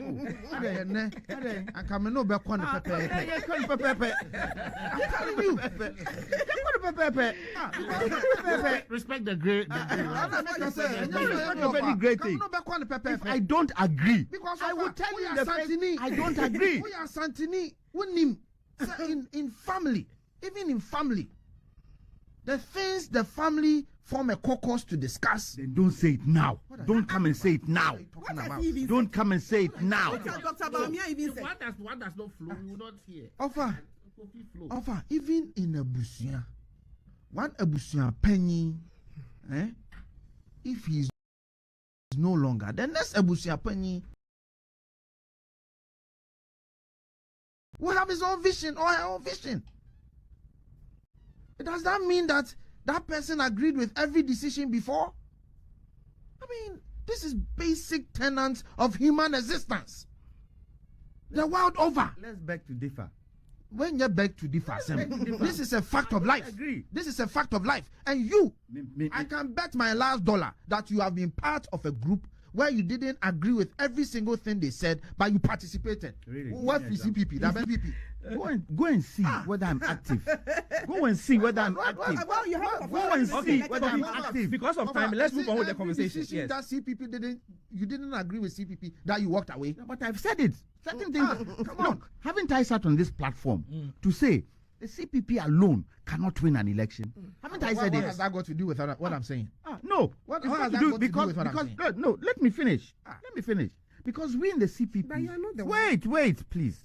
We in the CPP feel we can do it on our own. And I have told the CPP. So you think that the Nkrumah should all unite? Exactly. I have said it on this platform. I've heard you say that before. Okay, Kofi, yes, continue. Yes. I am so sad that we are sitting here saying that once you are part of a collective, you cannot have your own vision. Hey, what kind of politics are we doing in this country? That we must necessarily defy basic tenets of life because we don't like a certain person or a certain group. That you cannot have a vision because you are part of a collective. Hey, you're not talking about the vision he put out. What are you? No, but that is a vision that we are talking about the fact that you are part and parcel of that collective, right? That part and parcel of that collective. If you didn't agree, you should have said it. Where? Wait. Even on the E-levy, he has said it publicly before. Where have we seen or where have we heard Vice President Bawumia say he did not agree but to why the should he even do that? Why should he do that? He's the Vice President of this country. I'll answer you. August 21st, 2021, Okokasa, he went to speak at Peace FM. And there, Sefa Khan asked him. And he said, for me, I don't think we should tax electronic transactions. That was before. Exactly. That was before E-levy. Exactly. That was before E-levy. Exactly. So he has that was before E-levy. But the concept had been tabled. And he was being asked, because if the concert had not been tabled, there was no way the interviewer was going to ask him. So yes, why couldn't he use his power as vice president He doesn't to have stop any it. power. Oh, please. What are you talking about? Tell me what power. He has more power than the finance minister. Tell us, He has tell more us. power than the there is- finance Where minister. does the vice president have I more power said, than the finance minister? that he has in terms more of power than the finance minister because Where? of the position and office he has. Okay, so Mr.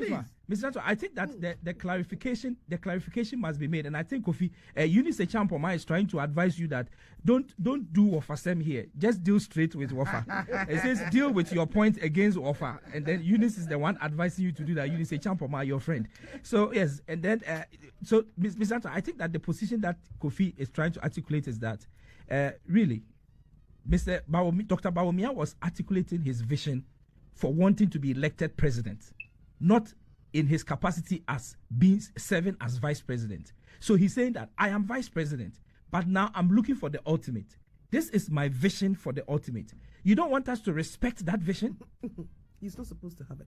Okay, Kofi, continue. You see, when vice president actually spoke, you see what I said about when people disaggregate your statement. And don't call him as vice president. Call him as an individual or a flag bearer. Don't put the vice president on him. If But he's he was looking speaking forward. as a flag bearer, Wafa. He's the vice He was president. speaking as a But flag bearer.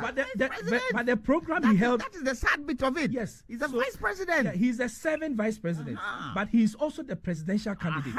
Then So- he should have put that aside. He should have said, this statement I'm going to make, or these things I'm not making it as vice president. I'm making it as a Yes, flag but bearer. that was the position. that's what he said. That was the position. I That's didn't what hear we're it. there. Where is it? Where did he say it? No, the But the whole program, why did we go there? artworks Why and did everything we that go was there? put out was because he was the presidential candidate. We introduced him as vice president of this country there, didn't we? Okay, Kofi, please, let's wrap up because we need. There are so many things. I know there are so Yes. many pieces. Mm. But for this argument, let it rest. We are at the ministers' to issue, differ. the 50 ministers. No, I'm coming there. I'm coming Yes. there. You see, Let's beg to Again, differ. it is so unfair when people take a person's statement, disaggregate the statement, and deliberately delink aspects of the statement which were linked together. The vice president said that I am part of a government. I am going to tell you what this government has done. If you read the statement, the very first thing that he said was that my purpose here today is to tell you what we have done together as a government and what my role approved by the president has been. And then when I'm done, I am going to tell you my vision. So why do people come and sit here and say that he rallied against the government when in the same speech he spent 1 hour extolling the achievements of the very government? It's like people deliberately lie or something. I don't get it. But I don't agree to some of the things. That's what fine. he was telling us. No, that's fine. You can disagree with aspects of what he said. That's fine. But for me to say that there is a video of President Akufo-Addo in June 2023 when he met communicators. I remember that because we were in Asinov when they called us that President Akufo-Addo wants to meet communicators. Yes. It was that day that President Akufo-Addo cautioned against the utterances of specific candidates and said that per their utterances, how would you later come and defend or campaign on the track record of the MPP? Bawumia didn't attack the record of Nana Addo. Bawumia didn't denigrate the record of Nana Addo. Rather, he spent an hour extolling the records of Nana Addo and then said, if I'm given the opportunity, I'm going to pivot. Again, deliberate attempt to take out aspects of what he said. Bawumia said that President Kufuor, President Akufo-Addo have always focused on social interventions. Yeah. Perhaps you didn't hear that. But I am going to pivot away from social interventions. That sets the premise for why he's going to do different taxations. You get what I'm saying? He said, I am pivoting from what these two people focused on, social interventions. Because you see, MPP is a center-right political party. We believe in propelling the individual potentials. But then we also think that because not all individuals are the same, you need to sort of build up or ramp up the skills of or the capabilities of the downtrodden who may naturally not be able to bring themselves up. That is why we have social interventions. And Bawumia is saying that We have done a lot of that, and we have achieved a lot of success in that. So now I'm going to pivot and focus on modern job creation. And how am I going to create the modern jobs? Leveraging what? Technology. Technology is going to be my conduit. If technology is going to be my conduit, I can therefore not put in impediments like e-levy, because it will hamper the very purpose that the very vehicle I'm going to use to achieve my goals. So I'll pivot away from social interventions, focus on technology, and take away every impediment in the way of technology. Therefore, I will eradicate e-levy. How does this amount to denigrating the record of Nana Addo? Unless you deliberately want to set the man up for attacks. Then he spoke about emissions, what else? Electricity and all of that. The VAT on electricity and then the emissions levy. And he quantified that and said that if we are to take all of these things, it will amount to 0.29% of GDP. But I have a different approach when it comes to capital expenditure, which typically when we take these funds, we use it for. So I am going to allow the private sector to handle capital expenditure, which forms about 3% of our GDP. Because if I'm able to get that fiscal space, and then I'm able to expand my tax net, that will give me additional 2%. That's a cumulative of 5%. So I'll take that 5% over the 0.29%. How is this difficult to understand? Unless you are being deliberately mischievous. But let me go to your question, which is the 59 ministers. 50 ministers. Again, Bawumia enumerated different aspects of his governance. Why would he need 50 ministers? It's because he has a different focus. Nana Addo's focus was different because remember, Nana Addo said that he wants to do one district, one factory. He wants to do ambulances. He wants to do specific things. And for example, he set up special initiative ministry for that. These were all things that he was doing to sort of prop up the social dividends. Bawumia is saying that I'm focusing on job creation. One key aspect of the job creation is to leverage technology by training 1 million people. What does that mean? I am going to digitalize a lot of efforts. If I'm digitalizing a lot of efforts, naturally, that will promote and enhance efficiency. If you do that, then a lot of the work that humans have to sort of interface, you remove it. If you are able to remove a lot of human interfaces, reduce the burden on ministers, then you can combine sectors together. Again, people are refusing to connect the overarching argument the man was making, that I am moving Ghana or leapfrogging Ghana from where we are, the disparate industrial revolutions we are in. Because right now, Ghana is in disparate industrial revolution. Do you know what that means? We have first, second, third industrial revolutions. You can find every aspect of it in Ghana. The first, the third, the first, second, third, and the fourth. It's all over. Because the things that they were doing in the first industrial revolution, you can go to certain parts of this country and see them. So he's saying that I'm going to leapfrog this country to the fourth industrial revolution. And that requires using technology as the conduit or the path or the vehicle. And if you are using technology, it gives you room to combine, to improvise, to do so many things. That is the basis why he can collapse a lot of ministries and form 50 ministries, including the regional ministers. So there are 16 regional ministers. Then you have 34 ministers and deputies. Do you think Bawumia did all of this without having thought through which ministries is going to combine, etc.? But traditionally, there is the 19 traditional cabinet ministries. No. The constitution says 10 minimum, 10 minimum, 19 maximum. Yeah. Yes. So okay, so it's possible that he can create 10 what do you call it? Core cabinet ministers. Core architecture, and then the remaining can hover around it. So I'm looking at President Akufo-Addo's ministerial list as at 21st January 2021, and I see 30 ministers.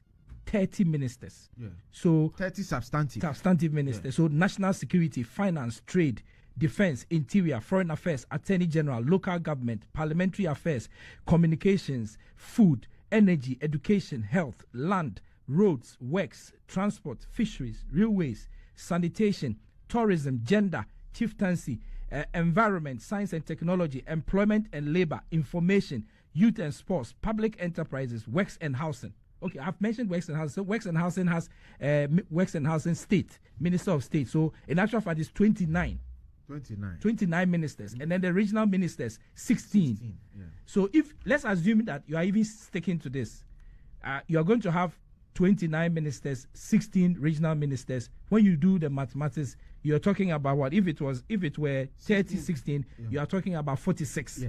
So even if he sticks to the to current this architecture, he will come to about 45. Yeah, except that he wouldn't have as many deputies, etc. Exactly. Yeah. So Wilberforce, you can't use that sample because when President Kufuor came, what happened?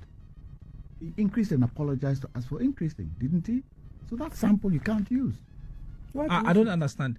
I'm only using this as he's trying to. I'm just trying to ascertain the possibility of numbers because you're talking about 50 ministers. So I'm just saying that if what the president has right now is anything to go by, no, regional. I'm talking about the sample that you use where President Kufuor is concerned. Akufo-Addo.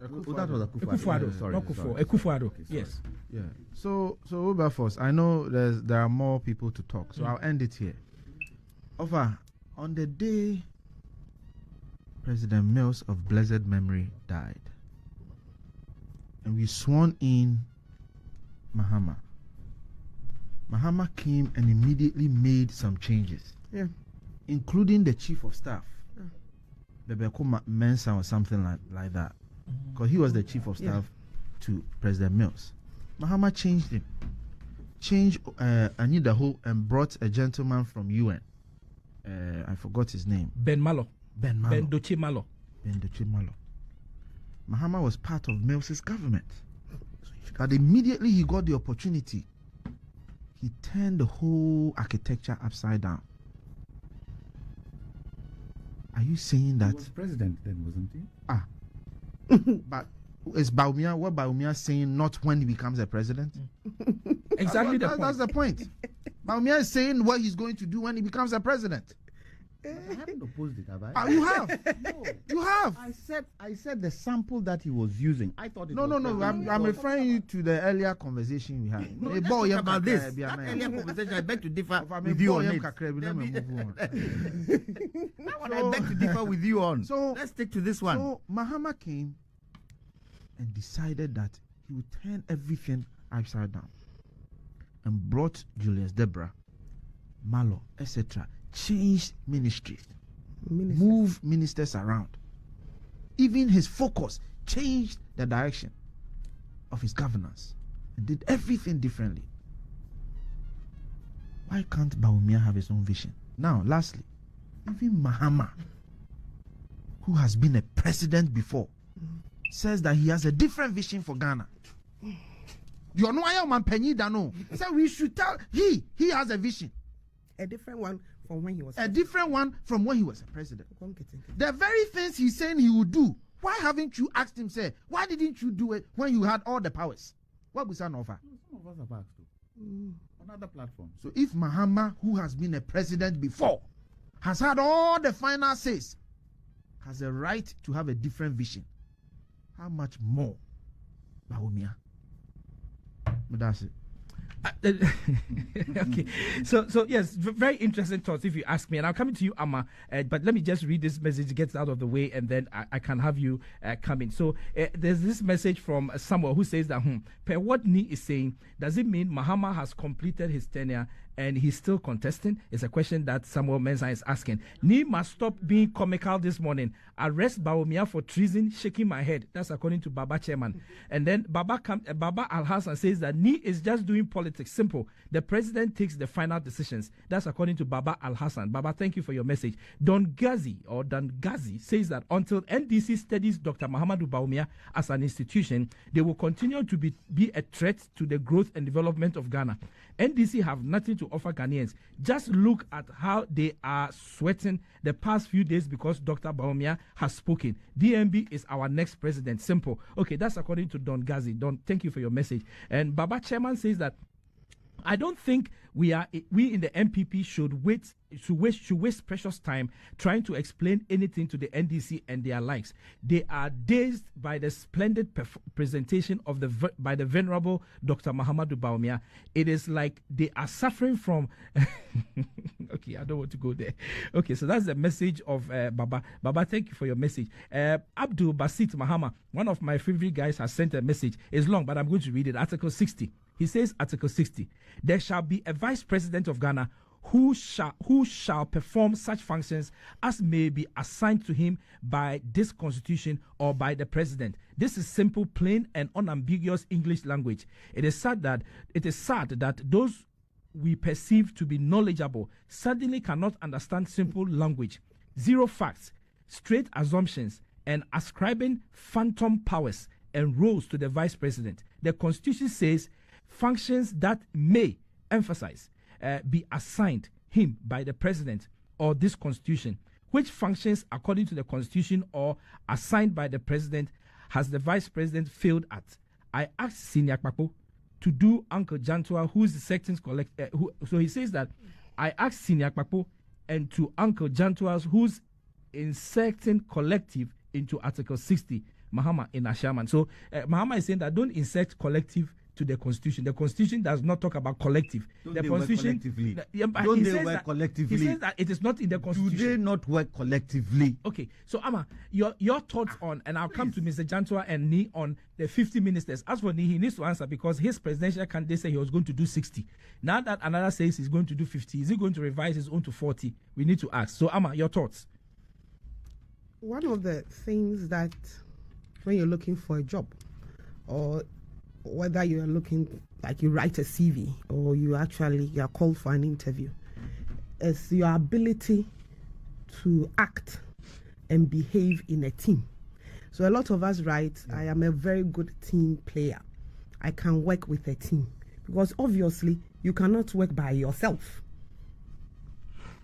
So Dr. Bawumia's job as vice president was that he worked in a team.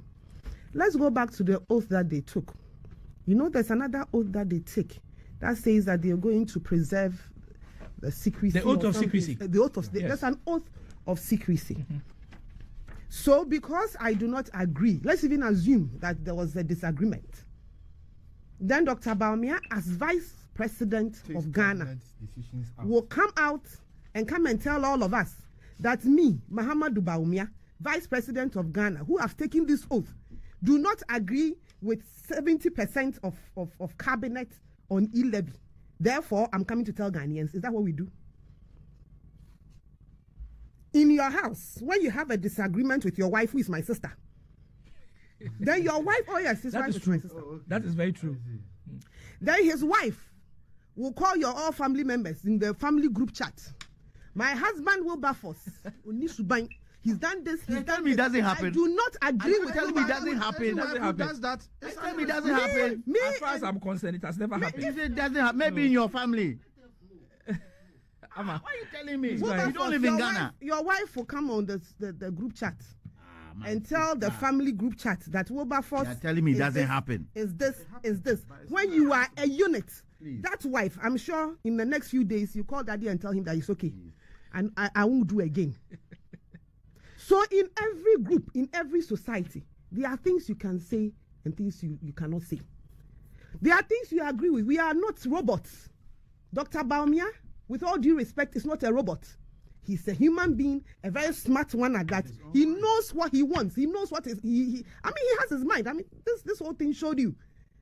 But for people to assume that because he is vice president, he should come out and talk. And I saw some people even equating him with Honorable Kennedy Japan. You've forgotten Honorable Kennedy Japan he's never been minister. He's never been vice president. He's a man on his own. He can say what he wants to say. But when you are vice president, you are bound by law. So please, those of you who are saying that Dr. Bawumia should have come out to say he doesn't, so every decision of government that he doesn't agree with, he'll be all over the place announcing it. Would you take him serious? I think the last time we saw something like that in our history, it resulted in slaps in cabinet meeting. Thank you. That vice president. By who? I'm talking about Eko Kensenaka. Oh, we heard that there were slaps. And because he came out to say what he wasn't supposed to say. And then whilst he was sitting vice president, he was actually the vice presidential candidate for the opposition. Why would you collect slaps? In election 1996. And Rawlings wouldn't take that. So we have seen some in our history before. It's not, you are older than I am, so you should be able to educate me on that, Mr. Johnson. Right. Okay. Yes. Let's be straight up. Dr. Bawumia might not have agreed with everything, but we are moving on. And that is what happened on Wednesday. Dr. Bawumia gave his vision. I'll continue from where Kofi left off. Dr. Bawumia has been so effective as a vice president that people feel, or the opposition feels, that he does not have a right to state his vision, or he does not have a right to want to become president. He does not have a right to the ambition of becoming president. But they, with a former president, who was also a vice president, who by force of nature took over and did all the things that a president can do, had the opportunity, has gone home to sit home for 8 years. Even him, he has a right to come back, but not Dr. Bawumia. I mean, how do you tell me that John Mahama has a right to want to have an ambition of coming back, but Dr. Bawumia does not have that right, and therefore he's not a man of his own, and anything he says, it means he's attacking Nana Akufo-Addo. So all the things that John Mahama did when he took over after the death of President Mills, was he attacking President Mills? Is it? I mean, he changed, as Kofi said, he changed. Somebody changed people in his. Yes, and then Maxwell Appiah Dankwa is also supporting your argument. He's saying that the former president John Mahama actually moved to the Jubilee House. Well, yes. Even when Mills said he wasn't going to go, when Mahama took over, he moved to the Jubilee House. And I love President Mills for that, because when he was in opposition, he said the Jubilee House was in Nkukobu, if you remember. So he decided when he came into power that he will not live in Nkukobu. But his vice president, when he got the opportunity, was the first to move in. John Mahama took decisions on his own, even though he was vice president to Mills. And these were decisions that were opposites of what Mills would have done. Maybe that is also to suggest, and this is, I'm just sharing my thoughts, it's also to suggest that probably when Mills said the place was in Nkukobu, Mahama didn't agree. Yeah, he felt it was a very He felt that it wasn't correct. So when Mills was off, then he moved there because he didn't agree with him. What I'm trying to say is that John Mahama has a right to that. He can aspire to become president after his boss. He has a right. He can go home, go and sleep, relax, think through for 8 years, and come and tell us Ghanaians that when he comes, even him, he's changing his vision that he had with the 4 years that he had. Because the things that he started talking about, when he was in presidency, he didn't have that vision. He has thought through, so now he's coming with a new vision. Even him, he has a right. But Dr. Bawumia doesn't have the right. So when Dr. Bawumia speaks, and he has spoken eloquently, and with a lot of precision, he's very clear in his head what he wants to do with Ghana. We are yet to hear from Mr. Mahama. At least therefore I have heard from him that he's talking about his vision for agric, the small chickens in Nkukobu and Ketenkete, and you sell the eggs. When you finish, you sell the Nkukobu too. That is his policy I've heard so far on agric. Then the football coaching matter, that he's going to change the Black Stars, use local players. I think that is his vision. His vision for sports. That is what he has said. And then I'm not interested. And then his issue on the 24-hour economy, that he went for a 3-hour walk. I thought he was going to walk for 24 hours in Kumasi. He couldn't do that. And then explain your 24-hour economy. He was standing there, no explanation. That is his other one. And then the latest one is the honeymoon period that we should give him. After sitting at home for 8 years, you still want honeymoon. That is another vision. What was the last one that he brought to Hansi? The changing of the names of universities. That is his policy on education. You didn't even know the history of the public universities in this country. Kofi, that's not even my matter. Bring your policy on education. That is when you come, you change names of universities. This is the man who is coming back. This is the man who he says he has a right to the presidency. We should give it to him. He has a right. But Dr. Bawumia, with everything he has said, has no right. 50 ministers. I think it is doable. It is possible. You do not have to be a minister to work for your government. I don't know why we have this, thing of, I think it's a Ghanaian attitude. We all want to post. We all want to, But when you are busy and you want to move your economy, you want to move your society forward, positions and the love of it is a relic of the past. You do not have to be a minister to do what you have to do. With the agenda Dr. Bawumia has set for digitalization, he does not need so much people. The rest of us, if you do not become a minister, you can do a lot of things.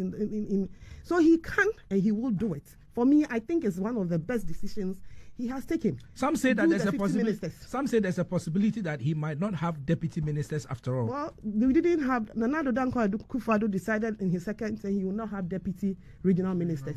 The government hasn't collapsed. In fact, you don't even miss their presence. That should tell you how that position, perhaps we should have taken an earlier look at it. The regional ministers so far are all doing their work. I haven't heard anything that says that because there's no deputy minister, the regional minister can't work. So there's a possibility that you will have a minister for finance and not have a deputy finance minister? It's possible. It can be done. I mean, if you are digitalizing almost everything in the finance ministry, why would you have that? But there are certain some people say that the workload. And that's what I'm counting. There are certain ministries where the workload is such that, yes, digitalization will be good, but you still need more people. You can look at those areas. As for the 50%, it can be done. And I totally agree with him. That also shows you, as I said, Dr. Bawumia is also a man of his own. He has a right to his ambitions. He has a look at where he also wants Ghana to be. When President Kufuor took over, we're coming from a certain situation. The situation was very different. So he looked at his policies and set it to fit his own. President Akufo-Addo, the same thing. First term, he had about 120. And then he second term, he had about 86. And what he wants and where he wants Ghana to go. As the vice president said, and the flag bearer of my party said, same philosophy, different paths. There's nothing wrong with having it. Because Nkukobuo even has a right. He thinks he has a right to come and tell us that when he comes, will give us Nkukobuo. Okay, so Nii, I'm coming to you to share your thoughts on the issue of 50 ministers as against your party's proposal to do 60. But let's do this quickly. So there's Lee who says, I don't understand why Mr. Jantua wants Dr. Bawumia to come out and reveal the government secrets. Doesn't Mr. Jantua know that Dr. Bawumia has signed the oath of secrecy, NDC never again? Okay, why did you put NDC never again at the end of this message? You didn't say anything about NDC, but I think you talked about the oath of secrecy that the vice president saw. So Mr. Jantua, he's saying that Lee is saying that because of the oath of secrecy, that cannot happen. And then Don comes back to say that, hey, vice president receiving a slap from his boss for having a different opinion on an agenda. May their souls rest in peace. Okay, amen. Amen to that. Nii, okay, 50 against 60. Are you going to review your 60? Let me take off from where my sister Ellen. And let's to say that we will come, Kofi, when I come back from the rounds, we are going to be talking about tax. The tax agenda, and then that's what we'll end the conversation. But after Nii, I'll come to Mr. Jantua. I've pleaded with you that you need to. Yes, we'll have to do. Yes, because there are several things that we have to talk about. Areas that we need to hit on. I agree with you. We'll do that. My sister Ellen stated that she used the job interview scenario, and I want to use the same job interview scenario for the benefit of Ghanaians. We have a situation in this country where we have, for the first time,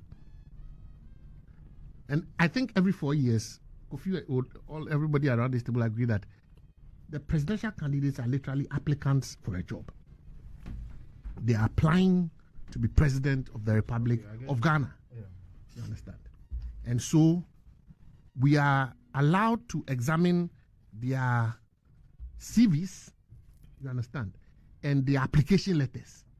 And make a reasoned decision as to why we would choose A and not B. References to what they I'm have coming. done and Oh, I'm coming. And so everybody seeks to put forward his best experience, job experience and everything. Luckily, in this round, we have the benefit of having applicants, 2 applicants, the main applicants, all have served in government before, either as president or vice president. You understand? And so their economic policies are policies we can examine because it's a record you are running on. Nobody can run other than, both of them cannot run away from their record. You get me? Mm-hmm. Okay. So on the economy, and I want to focus on the economy. What is Dr. Bawumia coming to the interview with? And these are verifiable facts. These are not facts that are in the air. This is the economic record of Dr. Bawumia that he's applying. And Ghanaians, if you had a company, Ghana is your company, and these 2 are applying, please look at the record I'm about to put out and ask yourself, on the issue of the economy, if Ghana is your company and you want to put it in the hands of anyone, which of these 2 candidates will you put the economy or the country in his or her hands? The 2 of them. You mean between John Mahama and Between Bawumia? John Mahama and Dr. Bawumia? Okay, nice. First is the issue of the forex rate. Dr. Bawumia inherited a CD to dollar rate of 4 cedis to the dollar. Dr. Bawumia and Akufo-Addo. Please. Because Dr. Bawumia is nice. Mahama was president. You can decide to make the artificial distinction. Have you seen It is the disunity that I'm talking about? You want to do a comparison. Of Do a Nana Addo comparison and when they were both vice Otto, presidents. please. You don't do it when one has been president and one You was see, vice when president. you were talking- When you were talking, I didn't interfere. Ellen, please. I agree. Please. My apologies. Go ahead. You did your presentation your way, and I I'm said doing my my apology. presentation You want me to continue now? Oh, I have please. apologized, Oni. Don't let me come back again. No, but you can't do I that. said I am sorry. I kept quiet and I Okay. stepped back. I'm no more sorry. Let's go. I've apologized to you, don't like. Okay, I've not said anything, but you said, I said that I'm sorry now. Let's go ahead. We are trying to manage the time. Yes, And you know, we have a lot I of... said I am sorry. Quietly when she was But talking. she Who back says for that? I she's can't sorry. apologize again. It's all right. I never said I've accepted the apology, so don't Then intervene. continuing. Dr. Bawumia and his government. That is the Danado Dr. Bawumia government. Yes. Inherited a CD to dollar rate of 4 CDs to the dollar. Today, it is 12 CDs plus to the dollar. The depreciation is not just ordinary, it is steep. And yet, Dr. Bawumia in his presentation wants us to believe that a year-on-year depreciation rate is a better way of analyzing the catastrophic management of the economy that he has administered, rather than looking at the real figures. And I keep asking, now, in fact, even if you ask a 10-year, a 6-year-old or a 5-year-old, that if you are given 4 cedis, if you were able to exchange $1 for 4 cedis, and now you are exchanging the dollar for 1 cedi to for 12 cedis to $1, which one will you take? You Wilberforce, today, if you had the opportunity to exchange your cedis for dollar at 1 cedi to 4 $1 to 4 cedis, and you have another rate to 2 forex bureaus, one forex bureau is offering you $1 is 4 cedis. Bawumia's forex bureau, so Mahama's forex bureau is 1 cedi, okay, $1 to 4 cedis. Dr. Bawumia's forex bureau is 1 cedi, 12 cedis to $1. Which forex bureau will you take? It's a very simple analogy. You have 2 forex bureaus, Ghanaians. Dr. Bawumia's forex bureau is selling dollar at 1 cedi 12 cedis to $1. President Mohammed's Forex Bureau is one. Somebody has just texted me, says that the analysis you are making is beer bar analysis. No problem. I have no problem with it. The person says that it is beer bar analysis, not economic analysis. Yes, it is for people to be able to what? To understand. Visualize it. That you have 2 Forex bureaus. I can't make it. I won't visualize. No, they be me Forex Bureau analogy, no. So that is the one to do with what? The exchange rate. Now we hear this issue about. Let's look at. You see, he's not answering my question. He set his own question and is answering. I asked you a question about the ministers. Oh, come on, answer your minister's but question. you have set your own question and you're answering. I will deal with it. Okay, so but there's no time. Actually. I know. I understand. Budget deficit. 2016, 6.1. 2020, 15%. Yes. And then you've gone down. Let me finish. Let me finish, Kofi. Let me finish. You have gone down to 12%. Now the point is, when you look at the economic, it came to 6.63%. Well, that is 7% target. Relax it. Inflation. What did you inherit? You inherited an inflation rate of about 15%. You've gone all the way to 50. You are coming down. You say you are 34. Well, you are waiting, and now you are now to 23. We are waiting for you. You understand? For me, the economic, and then the issue of jobs. The job. But let me deal with your minister. Get it out of the way. They move to the issue of jobs. 50%, 50 ministers. Now you see, sometimes they say the credibility of the message also goes with the credibility of the messenger. If you have a person who is selling to you the fact that he wants to what, in his time, he proposes to decrease the ministerial numbers all the way to 50. And he is in a government that started at 120 something and has gone down to 80 something. It just ask you. So, what kind of advice is this vice president giving to Adado? How many ministers does Mr. Mahama have in 2012 to 2017? No, I just want clarity. How many ministers? I'm making a point. I said. You answer my question. I will answer your question after I've made my point. Okay. Let me make my point. I said the credibility of the message is as equally important as the credibility of the messenger. The person who is now, in fact, there's nobody whose number I'm sure the president sees today and can ignore other than the vice president.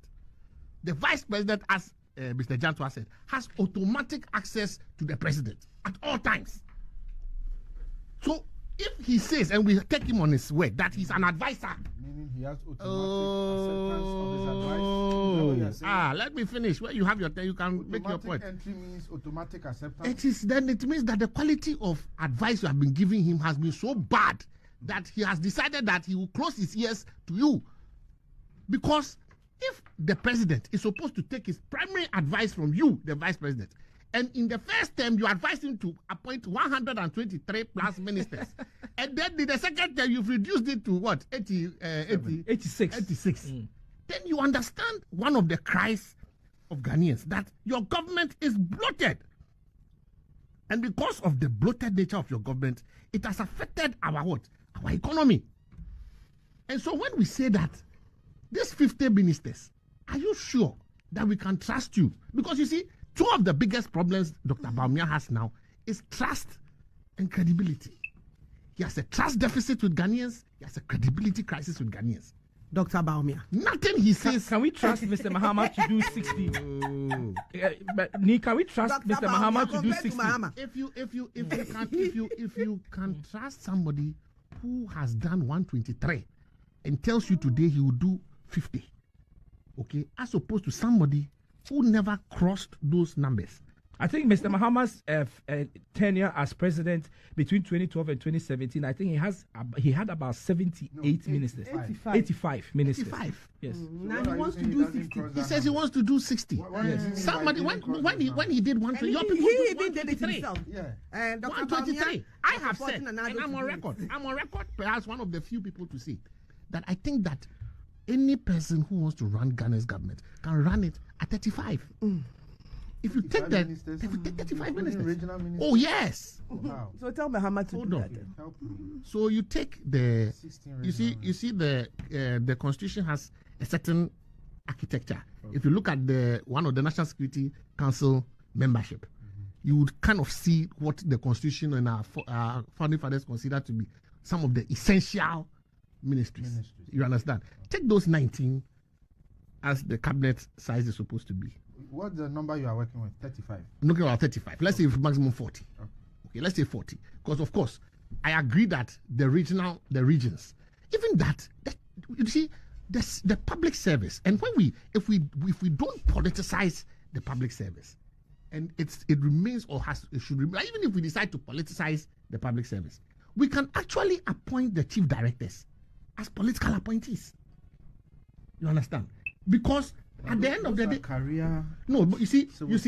we've already infiltrated the public service with political appointments.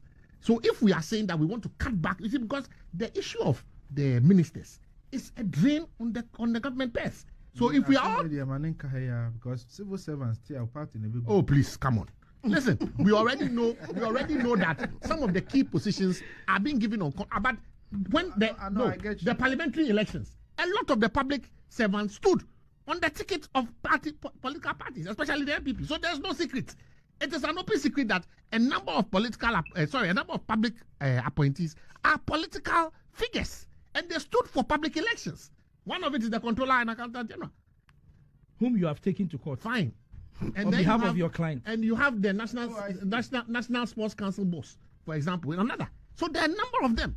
So my point is, we can actually go below both declared numbers by the both parties, 50 and 60. Is that to say that your party may be considering reviewing the 60? Oh, I would advocate, and I've put it on as many platforms that I could possibly know would reach whoever, that I think that President Mahama can even go as low as 40 and open up the space for appointments in other places. You see, as Ellen was saying, you don't all have to be ministers. And we need to take that out of the mindset of our MPs, that everybody is running to parliament because everybody believes that it is the surest way to become a minister. So you wrap up so that I can come to Mr. Jantwa on this matter. We are left with just 30 minutes on the clock. You go run to Mr. So, Mr. Jantwa, 50 ministers, possible, strategic, unstrategic. I know you're going to rush me, but Oh no, I'm not rushing you. I'm sorry. No, I'm not going to rush you at all. let me say that I would have loved a situation where the number of ministers or the number of appointees any flag bearer will make, he would assign it to the different areas that he wants to have those 50, so that at least we can interrogate it and see whether it's feasible. Look, any president who comes in can tell us, I'll have 2, can tell us, I'll have 5, can tell us, I have 120. But because they are not in power, because they are not in power, they don't have the luxury to now tell us the difference. But it would be good. So you say 50. Where would be the core of the 50? What kind of ministries are we talking about? The overhang, how would we handle that overhang? Because you remember, and this is what I continue to say, what happened in 1992 in terms of the governance structure and all these things is totally different from what is happening in 2024. You can't compare the two scenarios within the period of the Fourth Republic. And so it would be great for President Mahama to come and tell us, you'll have 60 ministers. Where will they be? It would be great for Vice President Bawumia to tell us, I'll have 50. Where will it be? It would be great for Alan Chematin to tell us, I'll have, what, 70. Where will they be? It would be great for Cheddar to come and tell us, I'll have X. Where will they be? So that we can actually interrogate the intensity of work that needs to be done. So, if President Mahama says, I'll have a finance minister but no deputies, definitely we'll sit around the table and say it is not possible because of the quantum of work in the finance ministry. If you come and say, I'll have a gender minister and I'll have 2 deputies, you question, why 2 deputies? The work there cannot be compared to the work here. So let them add what it takes to create this 50 so that we can all interrogate. So proposing the specific ministries, which one will constitute cabinet, which ones will you drop, which ones will you not drop. So for example, when I was just looking at President Akufo-Addo's list, on which I was referring to, which you also mentioned, I see from that list, so the ministries, so national security, very important ministry. You cannot probably do away with that. Finance, you can't do away with that. Trade and industry, you can't do away with that. Defense, very important. Interior, extremely important. Foreign affairs, very important. Attorney General, constitutionally mandated. Ministry of Justice, you cannot do away. Local government, extremely important. Parliamentary affairs, maybe not so important. Communications and digitalization. In the present world, communication digitalization, very important. Very important, but you do not need a deputy there. Yes, so food and agriculture, very important. Energy, extremely. You will subscribe to energy. Education, very important. Health, you can't do anything about it. Lands and natural resources, you can't do anything about it. Roads and highways, in a developing country like ours, roads and highways, very important. Works and housing, same as a developing country like ours. Somebody will say, you can add roads, works and housing. Maybe you can add that. Other people will disagree with you and say, works, public works. Yes. We used to have public works. Okay. So transportation. Can you do away with transportation and add it to roads? You can put transportation, aviation, all under transportation. Okay. Then you have fisheries and aquaculture. You can add that to food and agriculture. Yes. Okay. Then you have sanitation and water resources. Can you add sanitation to works and housing? It used to be some time ago. Ministry of Works and Housing and Sanitation. I think under Kufuor's time. Yes. Then you have tourism, arts and culture. In the current world, you want to emphasize on tourism. So you might leave tourism to be standalone. Gender, children and social protection. You want to emphasize on gender, women and children. So you might leave that to be there. Chieftaincy and religious affairs, extremely important. In fact, Dr. Mahamudu Bawumia's statement, he did talk about collaboration with religious institutions. He made emphasis on that. Then environment, science, technology, and innovation. Some time ago, I think it was part of education, Ministry of Education, Science and Technology. And then the issue of environment, would you add it to lands and natural resources? So that is also a question. Employment and labor relations, extremely important. Information, youth and sports. Some time ago, Ministry of Youth and Sports was under education. Yes. I think Kufuor's time, he merged that, and Mr. Osafo Mafu became the minister. Okay, public enterprises, maybe you can do away with that.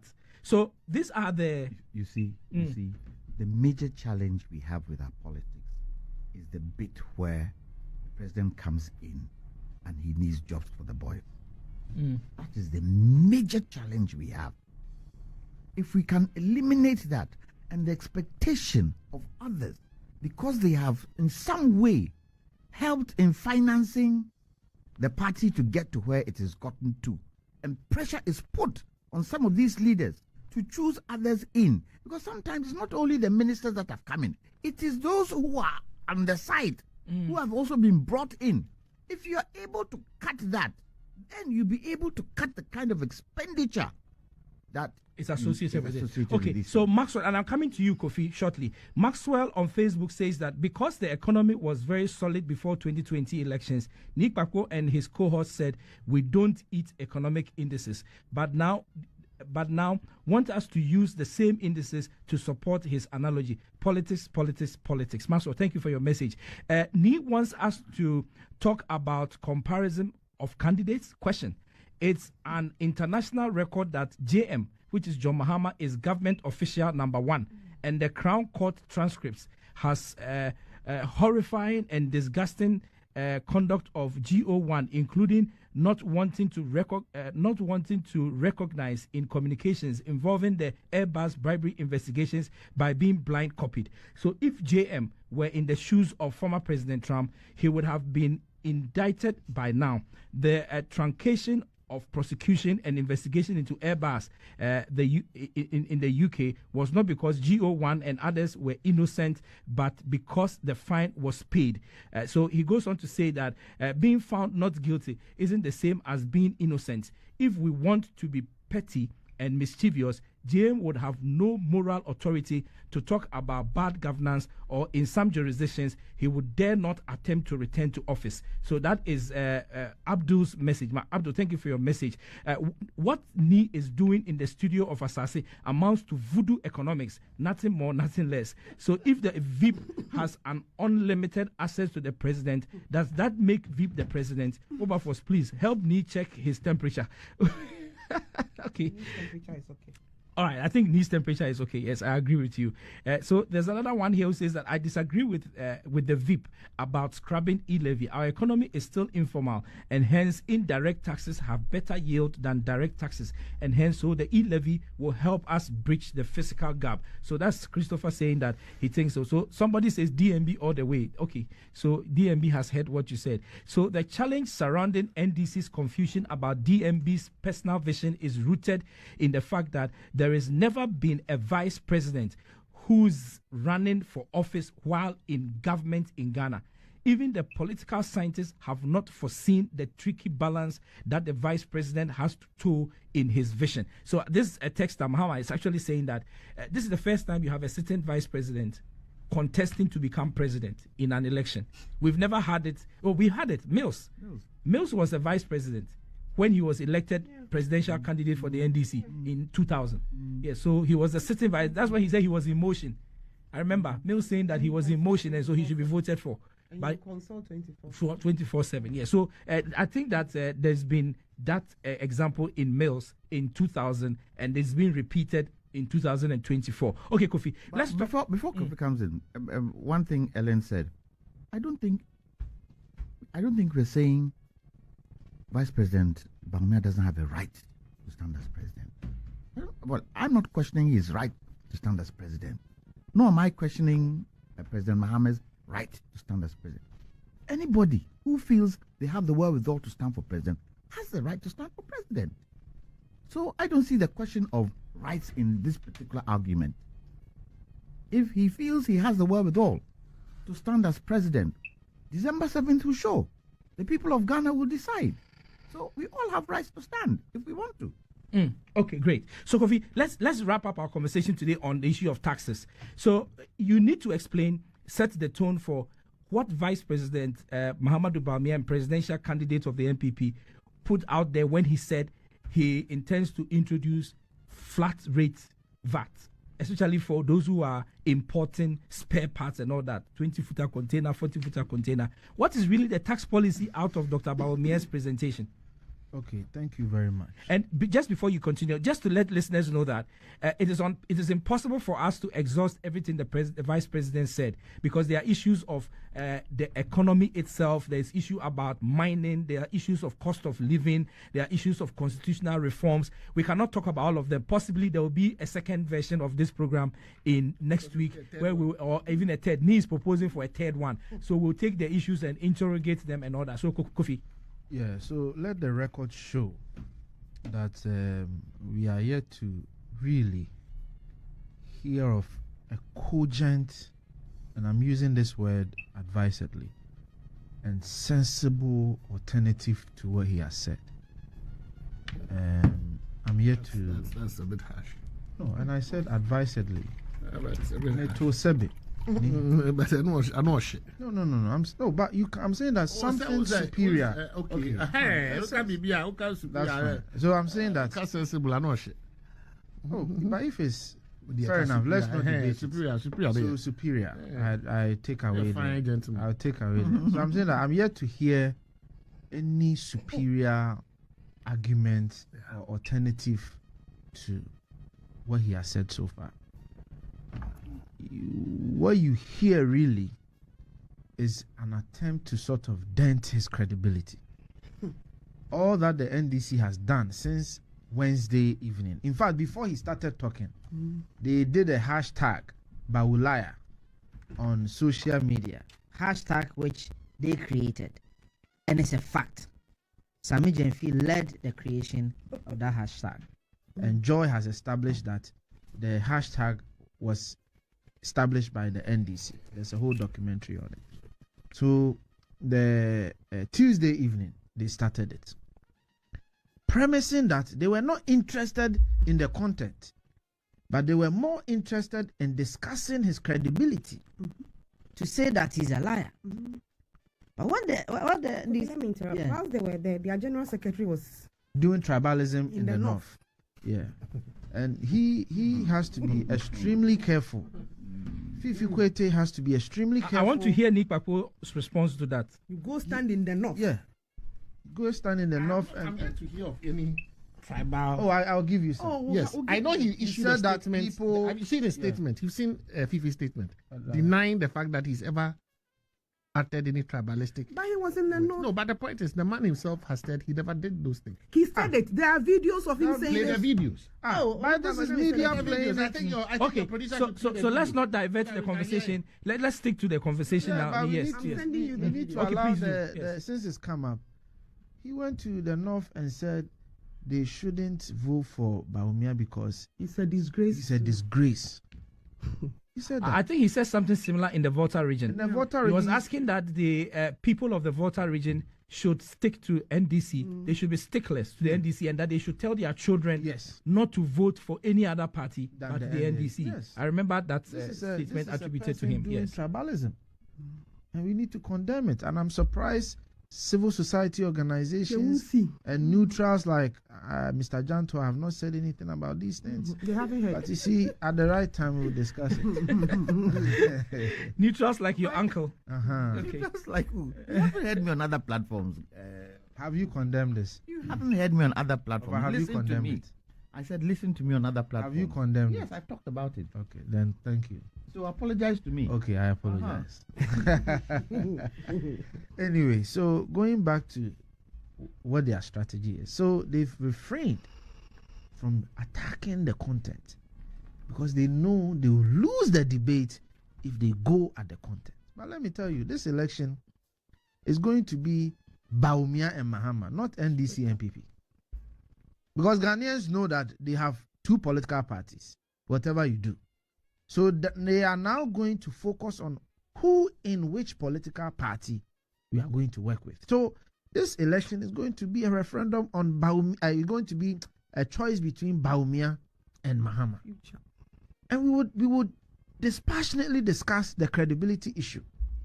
Because if you have a man who comes to tell you that he's going to build a city called Hope City with $10 billion and didn't do it, we'll question the credibility. We'll question the credibility. So the point is, the credibility story will come. No two ways about it. But to go back to your point, and let me say this lastly though, and this is a fact, we haven't had an impactful vice president like Mahmoud Bawumia. Not in the history of this republic. Not in the history of this republic. Since Nkrumah's time, we haven't had an impactful vice president like Mahmoud Bawumia. Nkrumah didn't have a vice president. No, I'm saying since I'm just giving historical range that's in our history from 1957 up till now. For all the vice presidents that we have had. All the vice presidents we've ever had since we became a republic. Nobody. A BG Asotro and all of that. But to your point, see, the vice president raised a fundamental flaw in our taxation system, which is the complexity of our tax system.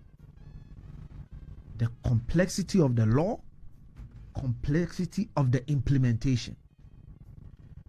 Now, in Ghana here, if you set up a corporation, even before you make a penny, GRA expects you to make some payments.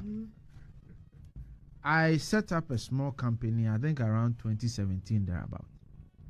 And I do this, and do that, and do this, and file this, and pay this. I'm like, but I haven't even made a penny. Why are you taking taxes from me when I haven't made a cedi? Try and register a school. It's even worse, eh? When you don't even have one student. No, I have an nursery school. Oh, I see. They asked me to estimate the number of students that I think I will get. They asked me the same. Estimate how much you think the company is going to make and then pay something on it. Where is this done? In this country, 93% of our businesses are SMEs. And one of the cardinal aspects of running an SME is freedom of mind to focus on the operation and creativity of the business. Because it's a small business. If as the leader or the owner, you lose sight of the operations of the company, you lose your company. But small businesses in this country are saddled with dealing with GRA. To the extent that GRA now lives in some companies. They actually have a resident in the company. So Mahmoud Bawumia said that I am going to even stop that harassment. No longer will GRA be allowed into people's companies. Never. Audits will be done once every 5 years, unless there is evidence that there's fraud or corruption. But otherwise, you can only audit a company once every 5 years. 3. So the first one is no harassment. Second is audit. 3, tax amnesty. So there are companies in this country now that are basically, what's the word that I'm looking for? They are just dormant. They are registered. They were operational at some point. But because of taxation issues that they have with the GRA, they are doing hide and seek. So they are not really functional. So a company owes IMF, let's say, 800,000. The IMF is chasing this person. So this person is doing hide and seek. The company is suffering. But me is saying that once that suffering is going on, you, the GRA, you won't get the money. The person will also not operate to create business and to create income. So why don't you give a tax amnesty to that person? So that the person starts on a clean slate, operates and pay taxes, operate and hire people, operate and make money for himself or herself and the family. So tax amnesty. Now, once the person has come on a clean slate, then do a simple tax to avoid repetition of why they were where they were and required amnesty. Now, if you look at some of our transactions, there's VAT, 15% here, 1% COVID, 1.5 NHIA, and to do the calculation, you have to do this percent on this, and then do this percent on that, and the complexity alone is nauseating. I was doing something for a sister who had a small 20,000 cedi contract to supply pens, and the company asked to the invoice to include the tax. Wilberforce, it took us almost 3 days to figure out the proper calculation. Yeah. It's a complete problem. He agrees with you. It's a nightmare. If you run a business, yes. It's a nightmare. So you know what? In the end, she said, "I'm not interested," because the back and forth is simply not worth it. So Bawumia is saying that we are going to do a flat tax. So if I am company A, and the flat tax, and you see he didn't state the percentage because that will require parliamentary engagement, etc. They come to the mic. Oh no, this I'm not doing politics. I'm good. I'm okay if you are contributing. So he's saying that we are going to do flat tax. So if it is 10%, it's 10%. So if I'm sitting here, by the end of the year, I know how much I'm doing. All I take a calculator, I know my 10%. Now, because it is a simple tax, he's going to require one thing. that everybody files taxes in this country by end of year. Even if you made zero amount, still file. You still have to file your taxes. So there's going to be a platform, of course, support system for those who are not tech savvy, etc. But majority, you go on a website or an app, simple form. My name is Kofi Tonto. Actually, you enter your Ghana card number and it populates your information, everything. Then you state your amount. You state the tax will be determined. Simple, flat. You pay, you declare. That's it. So that is that aspect of it. And then, because you see... Well, what kind of infrastructure is going to be required for this? Because it's not going to be that simple to do. Yeah, because the good thing is that, remember, your TIN number is your Ghana card number. That has already been done. You see, people don't appreciate what Bawumia has done in terms of the area he focused on. Now your TIN number is your Ghana card number. It's also your driver's license. Yes, so if I enter my Ghana card number on the app, automatically I'm speaking to GRA because GRA is the owner of your TIN number. Automatically. So all you need is to get very creative coders, interface designers, etc. to sit together, and within a month or 3 months, they will design a platform, test it, pilot it, etc. So that is not an issue. There are so many companies here that can do that. So that's the bit about the taxes. So he is looking at revamping or overhauling the entire tax system. And then lastly, he said that if you are able to do the flat tax, let's say for the informal sector, 1%, you are able to now legitimately increase the tax debt. Because right now, 13% of those who are supposed to pay are not paying. So even if you are able to increase the tax net and you get a good section of the informal sector to come on, you are able to generate 2% of GDP in addition to your tax revenue. That's a lot of money. So you'll be able to expand your tax net. So you increase your compliance, your tax compliance, you reduce the burden, you offer amnesty, and you allow businesses to operate. Essentially, this is the new tax architecture that is bringing. He was in Estonia recently, just about 2 weeks ago. And when he was in Estonia, he went to validate because he had done the research, etc. He didn't just speak, he's done his research. He's got economists to do the analysis, and he spoke to AGI, etc., to raise their concerns, and then went to Estonia to understudy that what we are proposing, is it possible? So he went, met with various institutions from the in Estonia. They actually have a whole section for IT. Actually, IT in Estonia, public works is 99% IT. The only thing that's not IT is divorce. Every public service is IT. So automated. Every if public you want service. a divorce, you have to show up yourself. Divorce is the only thing, because they said the emotional ties to it. That is why they've sort of paused on divorce. Otherwise, everything is automated. So he went to understudy that for 2 days. He was there from department. He didn't go to just the prime minister and the president. He actually went to the departments and sat down and listened. So the pictures we saw was just for the image. We saw the picture with the prime minister and the others. That was just for the... No, that was just the ceremonial aspect. Okay. But he actually sat in sessions where the experts came, ask questions to validate.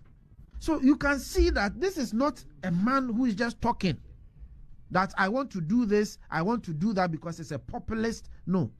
He went through an iteration of process to validate his thinking. So I'll end it here for other people. So time is almost up. I saw Mr. Jantua looking at his watch. Let me come to Mr. Jantua. I'll come to Mr. Jantua. I'll give Ahmad the last word on this matter. So, Mr. Jantua, quick thoughts about the introduction of this tax system from where you sit. Would it be described as the right approach, or you think that there's a bit more consultation that needs to be done to be able to implement all the explanations that Kofi has given to this tax proposal by the Vice President? The most important thing is for Ghanaians to understand the relevance of paying taxes. Any system that is brought in that would help to neutralize the bottlenecks for Ghanaians to understand that the fact that I'm paying tax does not mean that I'm being robbed. That I should pay my taxes no matter how small is a good system. But the other side of the coin is that once taxes are paid, what the money is used for sometimes is where the challenge is. Where the challenge is. Okay, you put a good tax system in place, people understand people are paying taxes. You also have the responsibility to pinpoint the areas the taxes are going to. And we don't do that efficiently in this country. Unfortunately, because if you look at the quantum of waste, and I won't only talk about MPP, in this Fourth Republic, in terms of our taxes, it's humongous. Which if we were able to rein in the waste, we probably would not have to go to IMF and all these places to get money. The priority and being able to streamline your expenses and your expenditure also helps us in terms of the citizens knowing, look, you're paying taxes, ABCD is what it's used for. Typical example is street lights. Typical example. Do we not pay street lights in our electricity bills? Are street lights on the road? No. Most often than not, they are off. They are off. They are not working. Motorway being one of the precarious places to drive at night. I'm sure motorway. They will say it's under construction. So anybody vying for presidency or high office should be able to also tell us when these taxes come. It's going A, B, C, D, E. This is how we'll do it, and we will let the people see accountability. He said that. Okay. He said that he's going to publish every public procurement, etc., online. Kofi, it's one thing doing it, one thing saying it, another thing doing it. Okay. Unfortunately, we've run out of time, and so we are going to have to end there. I know it's itching. Amma is also itching to make point. Okay, 30 seconds on taxation. Yes. I can't use 30 minutes to do it. 30 seconds. 30 seconds to do this. You've already gone. Let's wait.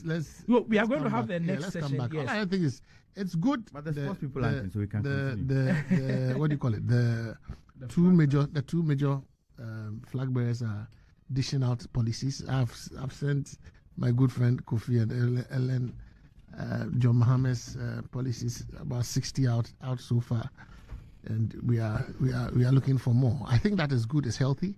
Let's talk about the issues. Yes. I mean that's what I think should set the tone for. Indeed, I agree with you. Issues, Amma. I come from a place where these taxes actually get to us. I'm a so most of my people are the traders, business people. And I was also born in Techiman, and I come from the Benue region too. Techiman is a pure trading area. So these taxes and filing your tax returns it's a headache I have seen all my life. So when I heard him speak about this, I was like, well, we're going to vote for him to be president, and he has to implement it because it will save us a lot of money. It will save all of us a lot of hassle.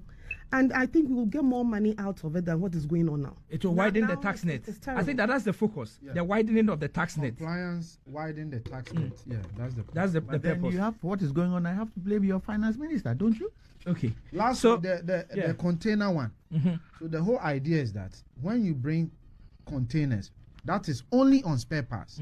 Once the container is carrying spare parts, then you pay flat tax. Just a minute. The spare parts, are they home second hand or are they brand new? Oh, I mean, the details of the policy will come out. Yes. We have to look at that. The details will come out. Those second-hand spare parts is spoiling our cars. No, I know. The details will come out. The bottom line is that once the container is carrying spare parts, we all cannot then afford there's a your flat- But we all cannot afford. Yeah. Okay. We all cannot All right. afford So your that's how we are going to end the show today on the issue of taxes. But just to let you know, our listeners, that the issues we talk about are a lot. Today we're only able to do with three. The vice president's position in the scheme of things, the issues of ministers, and then a bit about taxation. But there are several other issues that we will be talking about as the times go by. Really talk about is the private companies doing roads. Yes, private sector. Yes, private sector. Okay, so that has been the show. My guest for today, Ellen Amma Deko. She's a member of Dr. Mahamudu Bawumia's campaign team and also a communications officer for the New Patriotic Party National. Kofi Tonto, member of the Dr. Mahamudu Bawumia campaign team and also a national communications officer for the New Patriotic Party. Mr. Kwame Jantua is a member of the Convention People's Party and also a lawyer, and he joins us always. He's part of the furniture here. Nick Papo Samoa Ado is a private legal practitioner. He is a senior partner. Yes, so senior partner at Ado and Ado Legal Associates, a lecturer at the Gimpa Law Faculty, and the four of you joined. Thank you for. But you didn't say his position in the NDC. In the NDC, he's what? Something, faith, something, branch chairman. Yes. Okay. So the show has been produced by Emmanuel Ohiming together with Daniel Gidiglo. Today, I think I got the name right, Daniel Gidiglo. My name is Wilberforce Asari. Thank you very much for the privilege of your company.